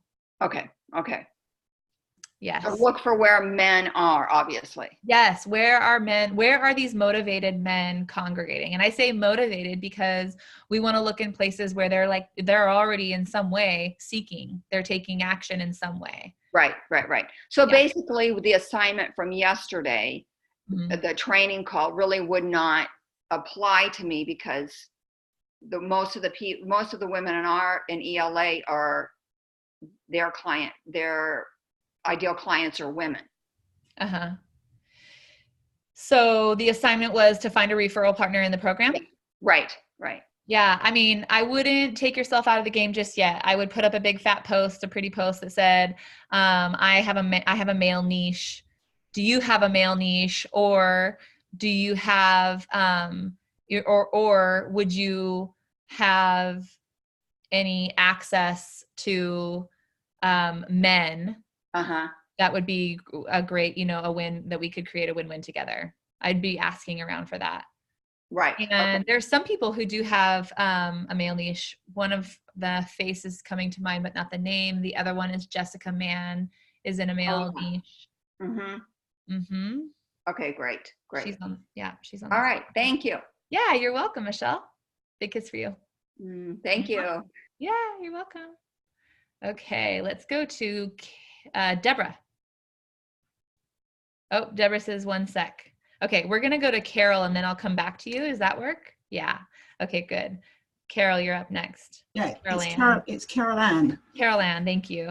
Okay. I'm speaking at a gala next Thursday. It's for Victim Services Toronto. That's an organization that supports people who have been subjected or connected to people who've been in trauma, either homicide or suicide or something like that. So it's a very specific talk. It's supported by the chief of police here in Toronto and the Ministry of Government Services, the provincial government. My concern, I'm speaking for about 5 or 6 minutes. Okay. And I also have an opportunity to sell my book. Great. Right after the speech. So my concern is, I'm not sure how to navigate getting to the point of having a discovery session with people who will come to the table to buy the book, or who are coming to the table because they want to talk to me more after the speech. And the speech is focused on how victim services helped me to get out of my emotionally abusive relationship. And that's what my book is about, emotional abuse. However, in talking to Serena, I'm kind of moving away from the title emotional abuse, because that's a trigger for a lot of people, and we don't talk about it, so not many people talk about it. So I'm going more towards toxic relationships. Okay. But I don't know how to navigate once people come out of the room. There'll be about 1,200 people there. Yeah. So great. I expect there'll be a number of people who will come either to talk to me or to buy the book. And I don't know how I can sign up people to invite them to a discovery session. First of all, number 1, do not go alone. Okay. Do you have somebody going with you? Oh yeah, I have 3 people who are going with me. Yay. Okay, good. Give them the specific tasks of selling that book. Are you going to be signing books? Yes. Okay. So you're going to be signing books. So somebody needs to be selling the book. Then somebody needs to be standing by you, help, maybe writing out little Post-its on the book for what they want signed, so that it gets to you and it's really clear. And then somebody else needs to be there to field other questions, and you want to really position them well. Like, especially after your 5 minutes on stage, you want to say, I have Shannon here, and if you have questions about your own toxic relationship, Shannon's with me today. I'm going to be back there signing books. We'd love to hear from you. Shannon and I are going to take your questions. Just let them know that they can come back and talk, right? Invite them back to the table. When you're signing books, it's going to be hard for you to talk to those people. So make sure 1 or 2 of your helpers is really geared towards talking to people who have, who are curious about how to get out of their own toxic relationship. Then you want to have definitely 1 or 2 clipboards with a sign-up sheet for a free, I love the name that we were just talking about, the soulful soulful ceremony. That's such a good discovery session name, because those people who come to that event are going to know that's what they're getting. And I want you to think of the same thing for yourself. Like, what's the discovery session name going to be about? The toxic relationship breakthrough. But I recommend you don't call it the toxic relationship breakthrough, that you call it, you're going to edify something about that relationship. Not the toxic, you're not going to edify the toxic relationship, but you're going to use edifying language for 3 words, no more than 3 words. And it's got to be something that they're going to get, right? Like, they're going to get this thing. So you're signing books, and your helpers and your women with you, you can call them coaches, you can call them whatever you want. You just want to make sure that you position them as capable, leaders as well alongside you, so that they can, say anybody that comes. So you're saying anybody that comes back, whether they're buying a book or whether they just have a question, there's only one thing. There's one offer that we have. And Ed, the answer to almost everybody that comes back is, you should definitely get this one on this free session. She gives these free sessions. She's only giving this free session out because she doesn't have time to, talk to you, about this right here and right now.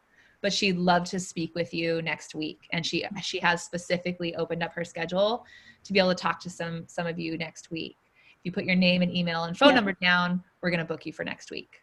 Yeah, I guess my concern was not many people aren't comfortable about talking about that topic, and I was concerned that if I had a sheet where people signed up, then people might not want somebody else to see their name on the sheet. That was a concern of mine. So I was wondering if I should have a card. I wouldn't be so concerned. I definitely do not recommend cards. Okay. To give away yours, because people are going to take those and walk away. And at a big event where there's 1,200 people, they are going to forget you the minute they walk out of that room. No, I meant a card for them to write their names on. So each name would be individual as opposed to on a sheet. Oh, so like if you had a box to me. And they fill in the card and it has their name and email and phone, and then they put the card in the box. Yeah.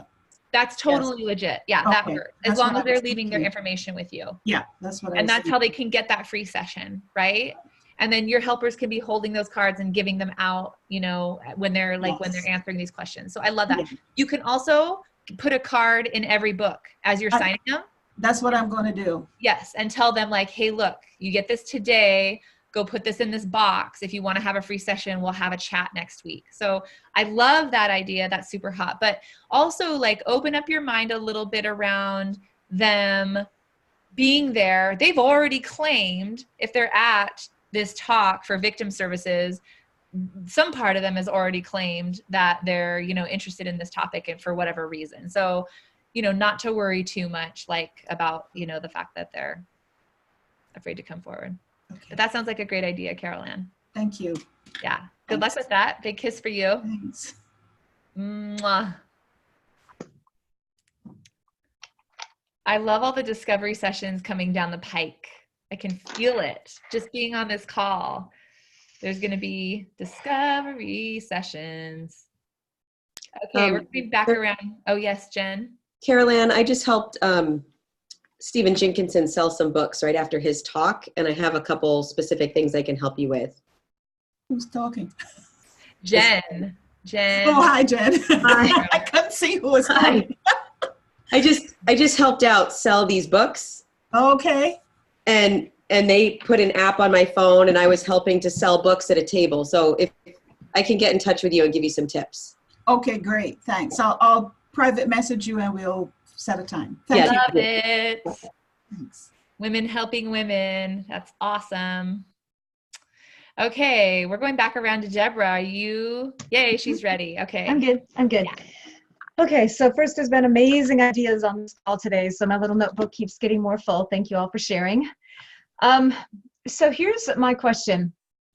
I have been very proactive in implementing one of the strategies to get myself out and do like the pop-up, I'm working with Deborah, doing the pop-up presentations. I forget the actual words. Sorry, I just had a brain fart there. Thank you. Yes. So, wow, I have like really put forth a lot of energy, and I'm actually, so the good is that I have a pipeline of this, right? I have a pipeline of people that have said, yes, they're receptive. In what I am asking about or need is either number one, a little bit of encouragement. I'd like to get some perspective if my experience right now is typical or if maybe I'm missing something. So when we put out our strategy to ideally have anywhere from 1 to 3 micro events a week, that's assertive on purpose. And I'm staying in a decent geographic area. So the strategy is the same thing. I'll put the marketing together, make it easy. You know, I'll market, you market. Let's get a handful of women, like a half dozen to a dozen women together. Bring your own lunch. I'll come and present. I've already offered to my my hosts or hostesses, you know, as I close, I can give a referral incentive, or we have, you know, based upon our referral relationship, right? So here's what keeps seeming to show up. I understand the importance of urgency.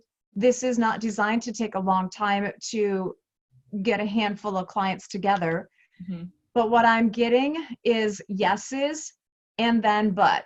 So instead of it happening, like instead of this filling my calendar quickly, I'm getting a lot of emails, I'm getting a lot of text messages, a lot of back and forths where it's an immediate yes, but we can't calendar a definitive date. So in my follow-up, now I'm getting bumped out to December, January. I'm getting this delay. Mm-hmm. Where this is relative is I went to a networking event last night. I have all this is my next group of people to follow up on.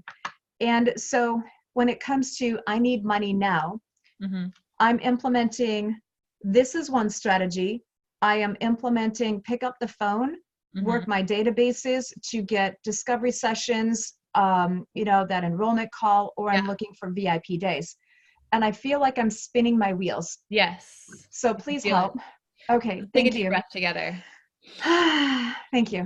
I can feel it. I book it and they don't show. Like I had this morning, I was extremely excited. I had an amazing conversation. To pick up a long-term, a good contract. And I went for the grow conversation, the enrollment, to even get a deposit to hold space on calendar. I had to book, this was a gentleman, we needed to book a follow-up. I showed up today and I got ghosted. So I need to pick up the pieces and, close out the day strong and keep moving forward. So yes, please help.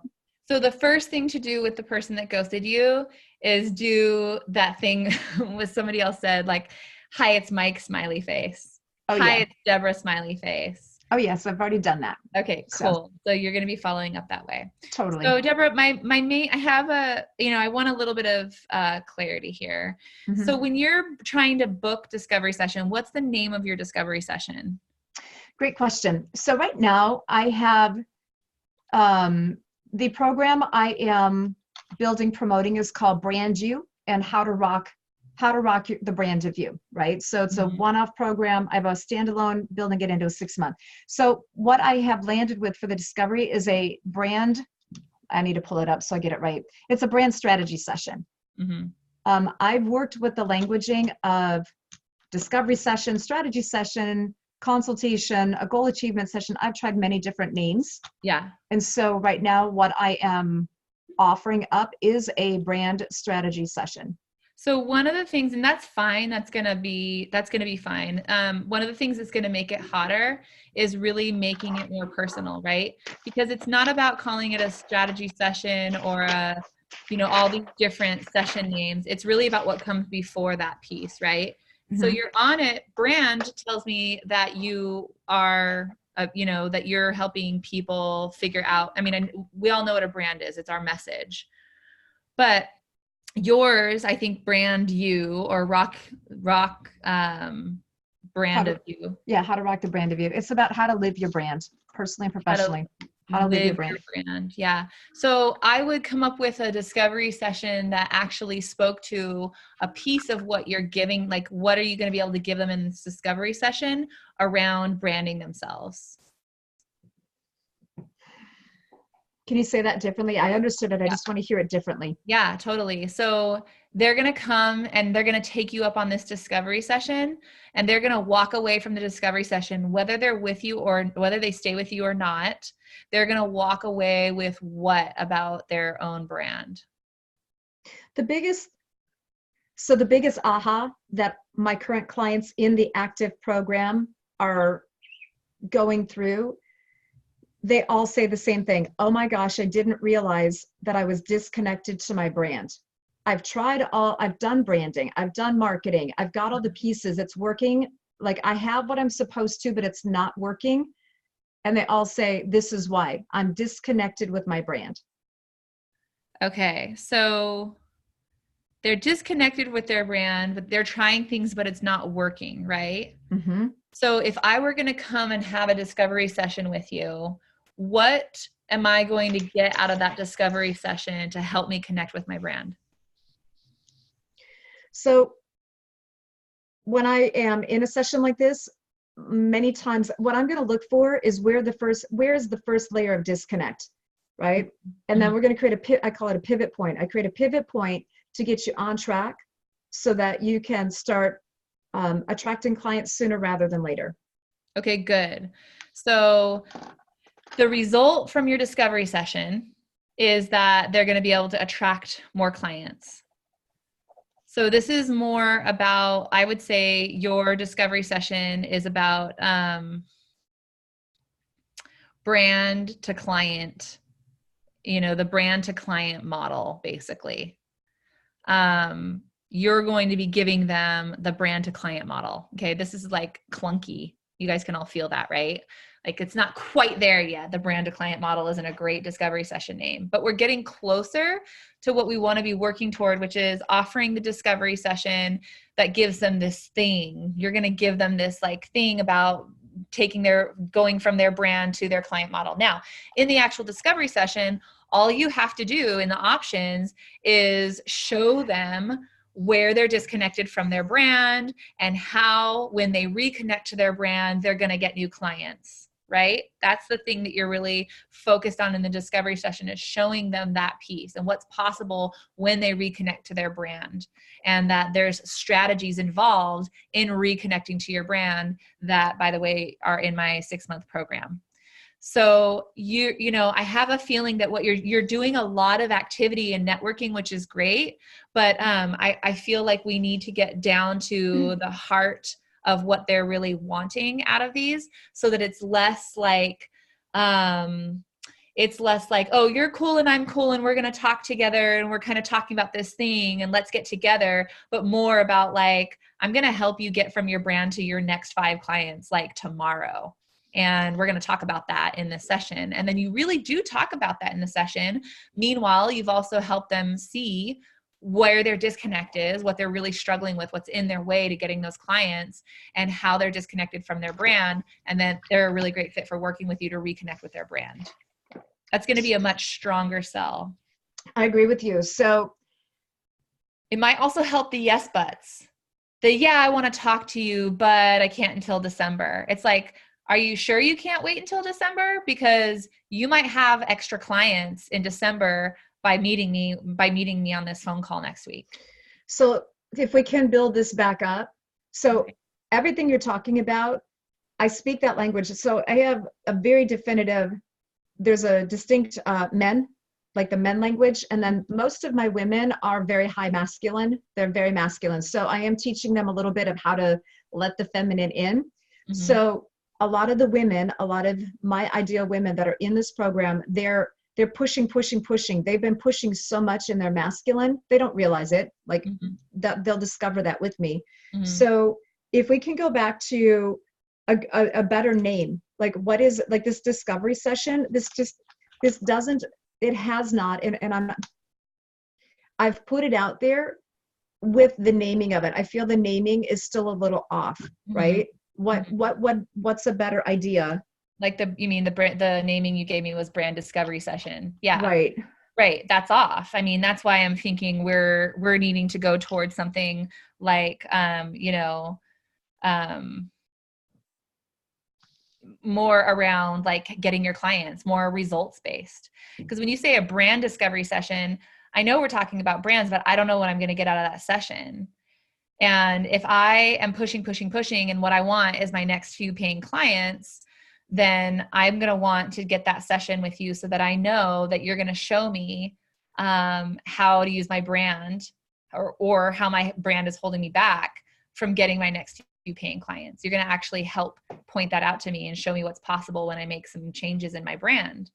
So if your people, like we're going to go back to the beginning of the conversation today of like client archetype, if your people are more in a masculine mindset and masculine languaging, use, some of that masculine, like the word mastery is a masculine word. And so you could have, a brand mastery session, but we're still not talking about the result, which is the client, like getting those paying clients. If that's, you said, so that they can get paying clients, which is what they really want. They're doing all this work and it's not working. So you're talking about, So if I can interject, I'm tracking with you and my brain is processing. So over the years, what I've worked with, some of the languaging I've used is, how to attract, convert, and retain your ideal clients. I mean, that's bam, bam, bam. That has been so basic, but even that wasn't bringing me quite what I was looking for, the type of person, especially the women. Uh-huh. Because in the process, right, you need to attract first, then you need to convert, and then you need to retain. And that's what my clients want. So, right. You could call it the attractive brand formula. So grab this session with me. It's called the attractive brand formula, where I'm going to show you how to make your brand so attractive that you're going to be getting more paying clients. Okay. Something like that, you know, keep playing with that. And then you can even put up on the Facebook page some ideas that you have to see what people are resonating most with. Okay. But remember, in our group, you're going to be getting a bunch of highly feminine women giving you feedback. And if you're trying to be more on the masculine side, you know, you might want to be putting it out, you know, asking other people out there as well. I will. I have both that show up in my world. That high feminine is fantastic because a lot of times they're not clear, comfortable, or confident in working in that masculine space. So being able to, I definitely can understand their perspective as well. Deborah, Okay. I can tell that you are amazing at these conversations, actually, just by a lot of what you were saying, that when you get into them, they're amazing. What I think that is missing, which you've already pinpointed, is just like really giving them that nugget. Yes. And showing them what's possible. That first nugget. I agree. Okay. All right. Thank you so much. Yeah, you're welcome. Big kiss for you, Deborah. Thank you. Mwah. I remember, I haven't seen you since September as well. I remember seeing you there. I know. Thank you. Yeah. All right. Let's go to Ashley. Winner! Ashley, Ada, and then Janine, and then we're going to wrap it up, ladies. So if you're wanting to stay on for the rest of this, great. We're going into our final 3 questions here. Yes, thank you so much. This has been a great call. Okay, I have a question about, I'm finding that, yes, this soul purpose empowerment work is happening. I'm doing potential client interviews. My concern is sometimes I feel like I'm coming off more as a career coach, which I don't want to be. Mm-hmm. I also understand giving them what they want. I'm really listening. And I just want to share, having a practice grow call today with Marlene was awesome. And I struggled with the O part, but we also were running out of time, so I kind of skipped past it. Mm-hmm. I have my first official discovery call later today, where they opted in for my free gift. I sent out an email telling my story with a picture of me 10 years ago looking bored and depressed, to me recently being alive and on fire, loving my career and both two businesses, right? Mm-hmm. And so I said, I have this purpose and prosperity breakthrough call you can have. Okay. Now, we're going to talk about it. And I feel very confident she'll do well based on what I know, because she could relate to my story. She's 30, hates her job. I'm going to listen to her and go through the grow. And I guess what I'm asking for you is feedback, especially around felt really awkward. And not being a career coach, but a soul purpose guide and mentor who's giving them both. What I've been learning with the PCIs is they don't want to just be in the ethereal following their soul. They want strategy. They want success.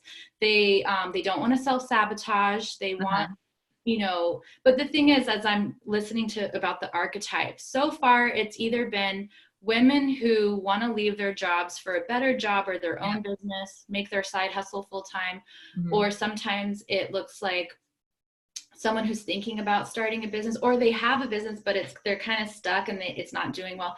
So I'm still figuring it out based on what I'm hearing. Okay. So I'll just wrap real quick. I'm talking to her today, and then next week I have my first official signature talk at a group guided Akashic meditation. I'm doing 4 soul purpose and self-discovery. So if you have any recommendations for that, I'm just planning on reviewing all of our notes and handouts for signature talk. And what's your program?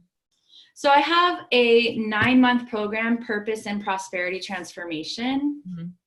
And that blends Akashic and tarot readings with integration strategy. Okay.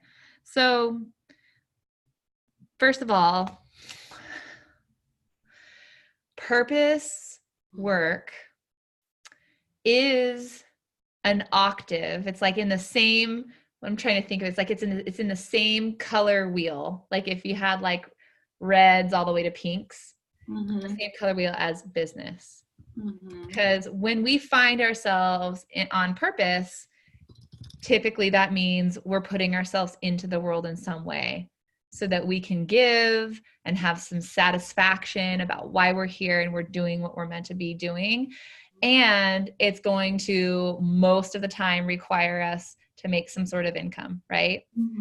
So Sage got started in purpose work. She didn't think she was a business mentor either. And she got started in purpose work, and like really quickly she started, you know, doing more business. Cause like you have been hearing, these women need help. They're leaving their jobs. They've got a side hustle they want to take full time. They need help. They need some strategy with that. Now, purpose is still a really important thing. And so I recommend that you really stick, you know, purely to purpose, which is just getting people aligned with their purpose. And it could be women who have already started their businesses or left their jobs or whatever, you know, women in job transitions, or women that have their, you know, job going, but they are still struggling to really get clear about what it is they're really trying to do. You can be pure in your purpose work and use the things that, you know, the tools that you have and bring those in.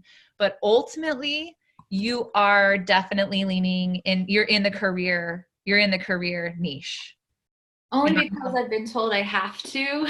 Yeah. When I give tarot readings, when I give Akashic readings, they're powerful. And I love when we actually take the wisdom received from their higher realm, from their guides. And then I just help intuitively coach them through my own wisdom and experience.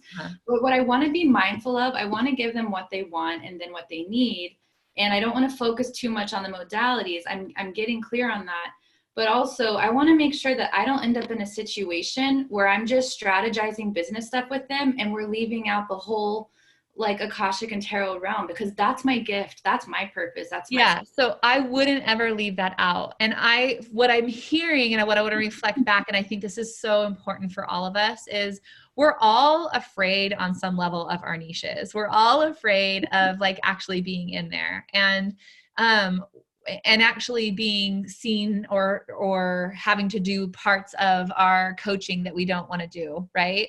Like I want to just do this one thing that I love doing all the time, but my clients are coming to me and they have different needs. And so some coaching sessions, and that's just going to be the way it is. So the sooner that we can like just accept that, then we're calling forth our clients. Like, how can I serve you? How can I help you?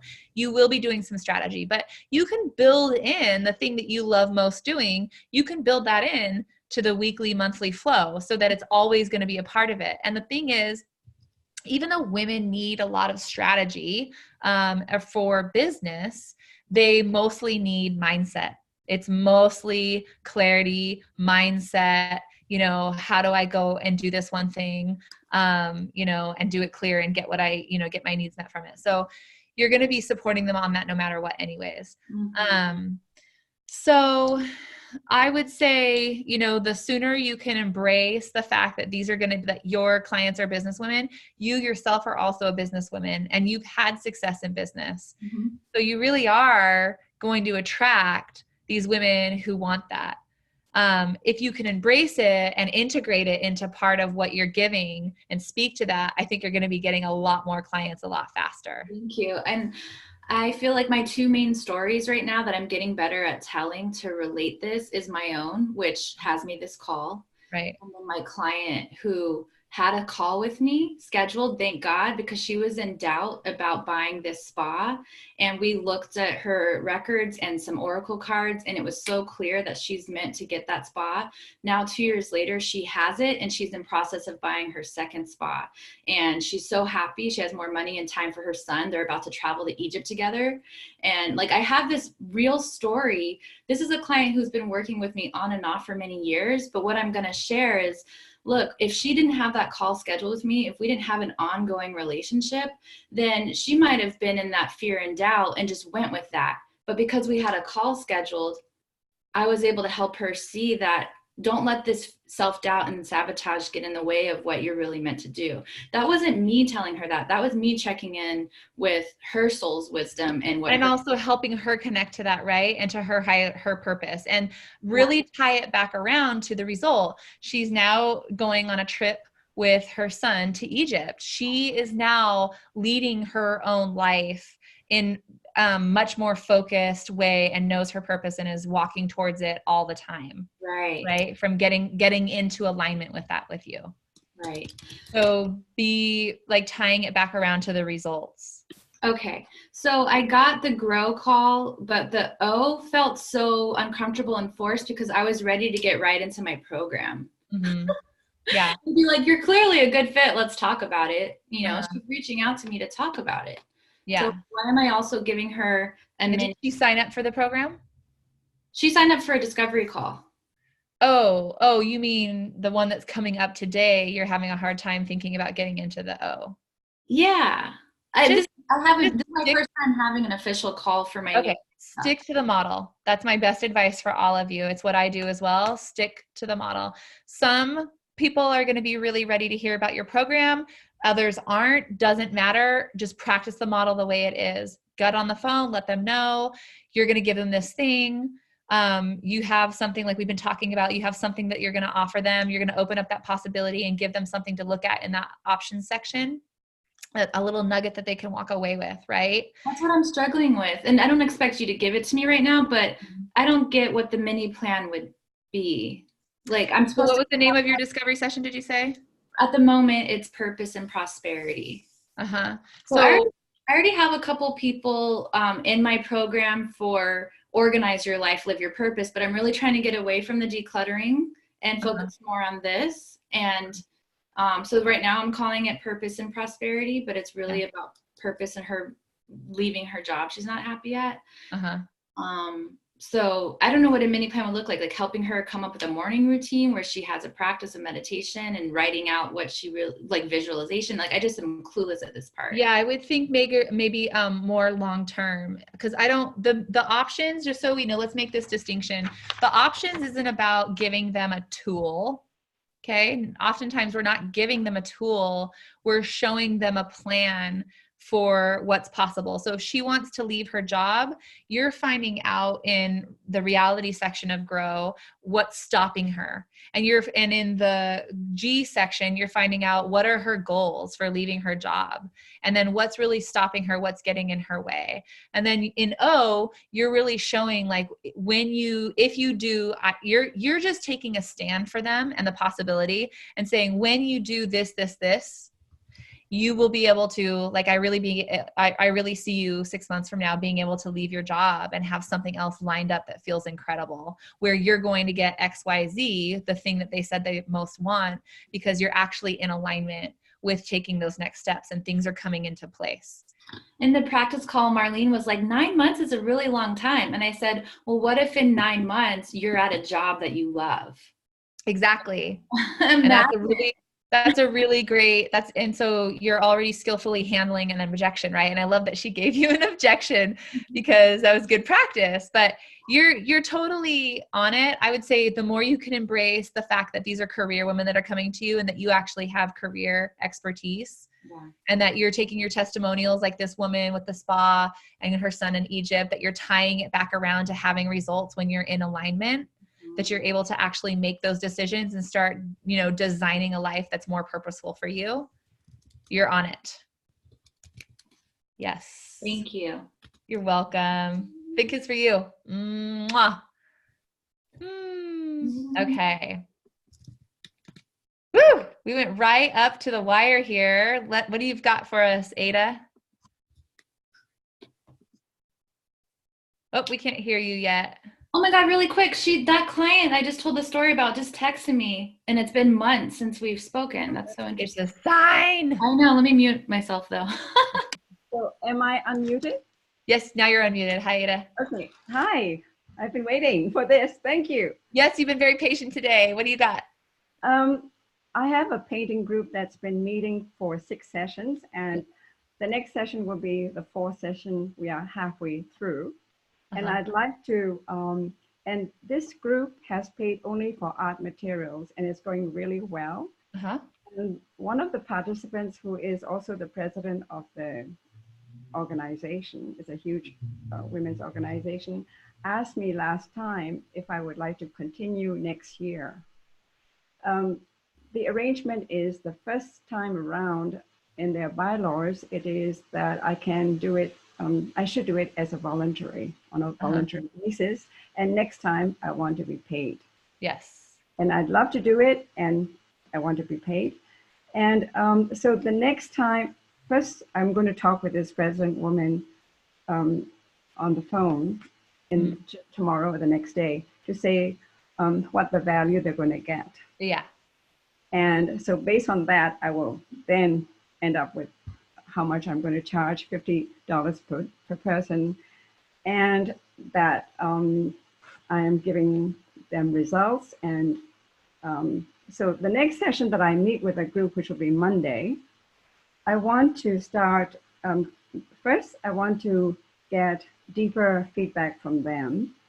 How do I do that? And secondly is I want to start sowing, planting the seed of the offer.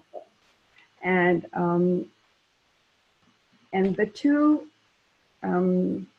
focus that I have developed so far for the next level art group is that they will be doing mastery of the painting technique, and secondly is going deeper into their inner artists. And it is like a plane taking off on the runway. Right now we have built the momentum, and next level they can lift off. Okay, great. So the first thing is how to get feedback. Deeper feedback. Yep. Deeper feedback's going to come from one-on-one with you. Not as a group? You can get feedback. You can hand out feedback forms. And I would say you're always wanting to get those two things. What is it that they really wanted? What was it that they worked through? Like, what breakthrough did they experience? And what did this class give them? Like, what changed in their life as a result of taking this painting class? So that's the deeper feedback that you want to get. Now, they might be able to put that down on a feedback form, but if you have one-on-one sessions with them around it, you'll be able to get, layers deeper with them around this, which could be really helpful for you, right? So consider— It depends on if they are going to want to do one-on-one. That is right. So consider taking that feedback on paper and then following up with anybody. You could say, hey, I got this feedback. It was so great. I'm actually really curious about a few more things. If you'd be willing to, share, spend 10 minutes with me on the phone, I'd love to ask you some questions about, XYZ that they put on the paper. So that could be one way that you follow up with them for deeper feedback. But definitely ask them, you can ask them those questions. And the other thing is you could ask them for testimonials, right? And the way you can seed your program is say that I'm launching, I've been beta testing my program and I'm launching my, 3-month program and would love to have the testimonials from you. So if you could please fill out these feedback forms and let me know if that's, something I can use. Just check this box, yes, yes, you can use this as a testimonial. That'll give you that as well. That's also part of seeding your program. So you want to make sure that you really let them know that your program is going to be starting on whatever date. And I love that you have that they're mastering more technique. I would say, what kind of technique? What is it that they really want? Because technique can be intimidating when you're talking about art. So come up with something very approachable, or a type of technique that they know that they're really looking for. You can call it whatever you want. And then going deeper into your inner artist. I love that. I love that, you're really going to be speaking to the fact that they are an artist, that they get to claim that part of themselves through this practice. And that, on the other side of this program, they're going to have the real fulfillment of being, in touch with their own artistry. Right. Since it's the midpoint, I was also going to do evaluation together of their paintings, where they started and where they are now, And so that's so much more fun and engaging because that's, you know, where they are, just wanting to do more painting. Yeah. And so based on that, I'd say, well, what is your experience so far? And use that as an engaging, because it's a perfect engagement piece. I love that, because if you're going to give this next session on painting evaluations, where you're going to do the fun critiquing and looking at the growth and looking at the different changes and pointing out all that, that's like getting a personal reading, right? That's like getting an astrology reading. Well, let's talk about me and everything that we can glean from like this process. And people love that. So you're making it about them. You're showing them the growth that they had, which is strategic on your part, because now they're seeing it. It's irrefutable that they've had this experience, this transformation. And then you're seeding your program of like, here's the next step. Here's the next step in this, right? And also then you're asking them for feedback. So what did you get out of this? You've already walked them through the process of seeing the tangible results. They're going to be able to give you a lot more clear feedback for that. So that's great, Ada. And I was thinking that if I give them like on a show of hands from 1 to 5, you know, how many, if it's a 5, it's a great experience. If it's a 1, not so hot. And so based on the hot people, the 4 people said 5 and 1 person said 4, 1. And what makes it so great for you, and so on. And based on that, the next step is, well, would you like to continue on to the next level when we do that, you see? Because you would be making an offer at that point, and I wouldn't recommend that you try to make the offer. Right. Don't do it. It's not going to work that well. Right. You know, so, like they're not going to be able to say that right there in that class. Okay. This is why I would come up with that discovery session, like we've been talking about with other women, is like, what is that thing? Just like you and I were having a conversation about your next step when I saw you. You've got to give them one-on-one time to really get in and identify that thing that they really want to do next. I wouldn't take a class and then try to say like, this is where, you know, don't you want to take it further? I don't think you have enough time to make it land. So is this next session is when I ask if they want to do one-on-one conversation, and how do I? Like it could be an evaluation. I mean, it could be a feedback session. You're the expert, so you're going to give them like, you know, the session could be about like giving them their, you know, personalized feedback on their artistry. I don't know. I'm whatever. Yeah. Yes, whatever it is. And then when you get on with them, you are using the GROW model, and you're showing them what's possible when they invest in the 3-month program. You're hearing what they want, and then you're showing them how that's possible. Great. And the second last session will be the following session, and that's when I do the offer. The second to last session, the offer for the discovery sessions? For the actual offer for the next level event.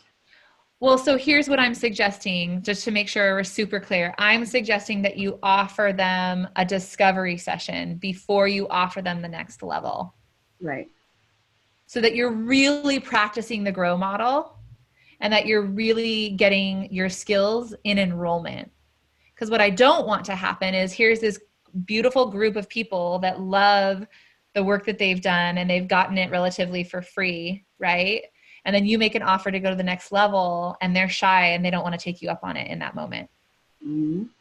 But as an expert, they're going to want to take you up on a complimentary session or a bonus. Maybe you're going to give them a bonus one-on-one something, and that's where you would be inviting them into the next level. You can be seeding that you have a program starting all along, right? But you want to get them into those discovery sessions. That would be my best suggestion for you, Ada. Wonderful. Yeah. Thank you. Clear.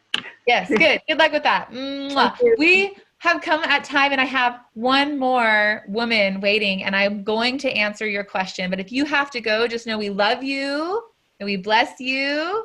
And if you want to stay on and hear what Janine has to say, because she's a rock star travel goddess and probably has a great question, then please stay. And we'll wrap it up right after you, Janine. Thank you. Hello, everyone.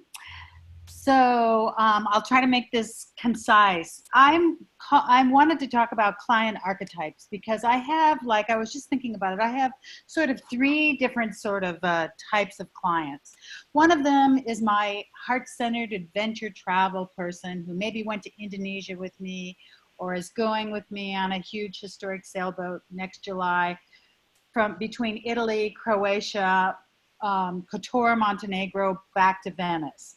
So that's, you know, a subgroup, and it's mostly friends, and I feel like they're my tribe. Then I have this other subgroup of client, which is yoga teachers and artists and people who have their own tribe and who want to take them on the road somewhere magnificent, but can't quite wrap their head around, how do I do this, you know? So I'm always in the process of checking out. Over Christmas, I'm going to go to Portugal, and I'm going to look at 3 different yoga retreat centers for a couple of different yoga teachers who want to teach yoga in Portugal. Mm-hmm. So that's a completely different client.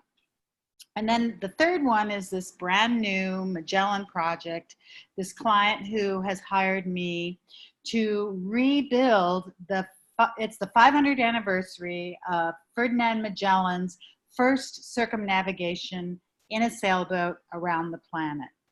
And there were no women on the first trip, and there were no indigenous people. So he wants to rebuild this experience with women and indigenous people, and he's hired me. So I went to Fort Lauderdale last week. I got together this huge round table of women captains.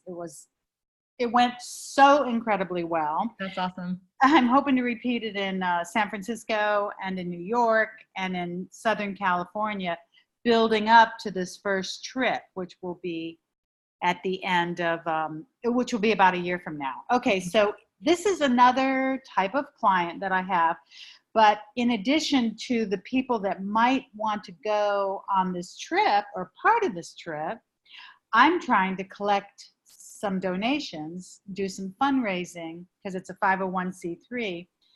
We're doing education about the ocean, and we're doing ocean conservation work while on the trip.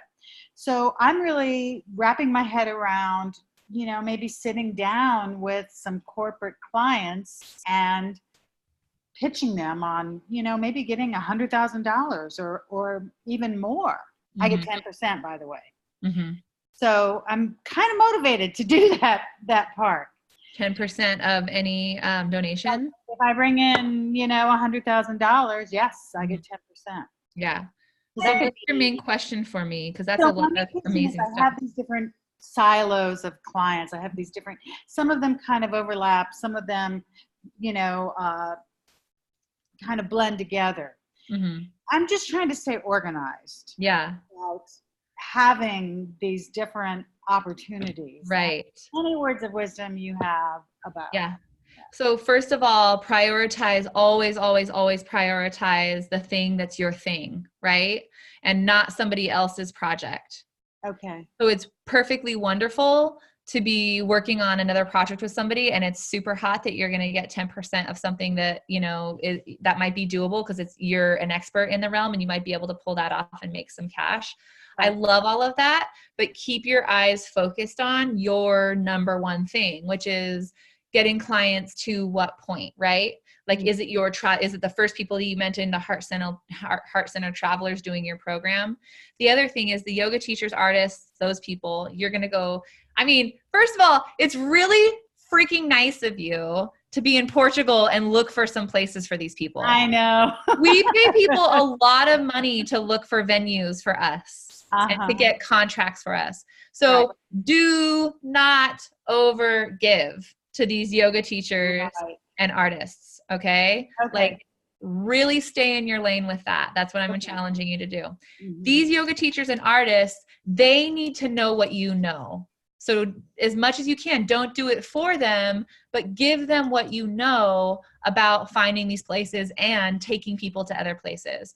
I do make a commission from the different, centers and hotels. So that's how I get my payback there. Okay. So you're going to get a little bit of, you do get some payback there for doing those things. But again, stay focused on your one project. And the bigger thing that you could get paid for by these yoga teachers and artists is teaching them how to take people on transformational retreats and events, or like, international travel, like how to do that successfully and become income producing. That's really the thing that I would see you getting paid well for, is teaching them how to do that if that's what they want to do.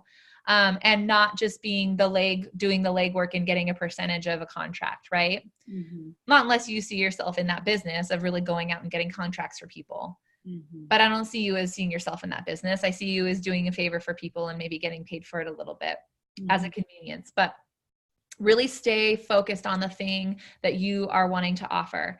The Magellan Project sounds amazing. What I love about it is that it's putting you in front of people that you can be, getting on your list, right? And also, and then getting to do this really cool thing with the sale. Is the Magellan Project the one that's doing the ocean conservation during the trip? Yes. Yeah. So this is, to me, ladies, this is really a give back. And this is why I say stay focused on your thing. It's great to do give back projects because it can help you build your list and expose you to more people. It can be super fulfilling to know that your business, is overlapping with this other business. But really, you want to be looking at how the Magellan Project is really going to support you as well in your business, how it's going to grow your reach. Mm-hmm. If you don't know the answer to that, I really encourage you to find out. Because I want you to keep your number one focus, your priorities as your interests, so that you're actually getting the funnel coming back to you, feeding into you, so that you're not burning out and that you're not spinning your wheels trying to help other people and not getting, any momentum, or having people that really satisfying clients that you want to work with, and really building up your expertise and your credibility through that. Right. Okay. So lend your credibility, lend your credibility to these other people, like the Magellan Project. You're lending a lot of your own credibility to him, and just who you are and how you can speak as a seasoned traveler and all the experience you have. But make sure that there's a give back there. It's going both ways, right? He's 10% paying me rather handsomely. He's paying me well for the work I'm doing, which is awesome. So I would just make sure that in addition to getting paid well, that you're actually able to make those connections count for you later on. I agree. Yeah. And also that, when you're pulling together like this group of women that you were just women captains that you were talking to, you're trying to get them on the actual trip, right? They're going to be in charge of some of the legs. There's 12 legs of the sail around the world. Some of them are going to be captains on the legs. Wow. And some of these people are coming directly from my adventure travel group. They're people that I've known. Yeah, which is really cool, which hopefully if they're leads that came directly through you, there should be a commission on that as well. That's a thought. But if he's already paying you this other way, it's really up to you, but really think about, be thinking about that for yourself. The 10% on those donations that you can collect, I really think, that's hot, that, you should network wherever you are, but just come up with what that result is for them, or how that donation is going to give back. Look at, you might want to look at already where ocean conservation is happening and where there might be money for more, and really highlight the ocean conservation as a part of this trip. Right? Because that's what people are going to want to invest in. And then anywhere where you can go talk about this trip and talk about it, you can always be asking for a donation to those groups in that room. Right. As long as it's not overlapping with a offer to actually captain part of it. Right. Right. So one call to action for them. So yeah, there's a lot of overlapping layers, but just like, make a little pyramid for yourself, write down on top the one thing that you most want to be doing with your time, that's going to pay you the best, that are with your people, your tribe, and then see what comes up underneath that. Okay. Yeah.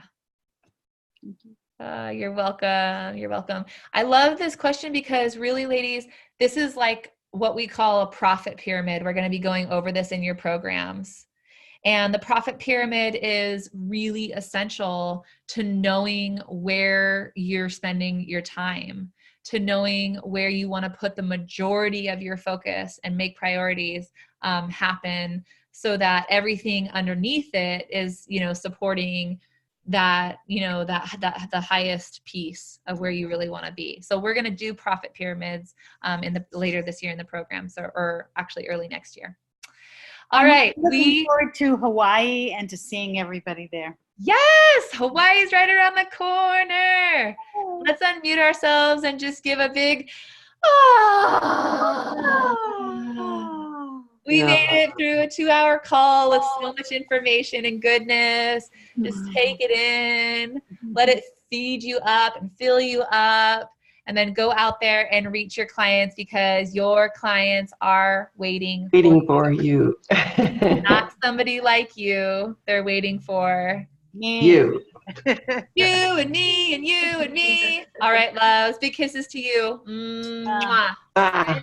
Bye. Everyone. Shannon, bye.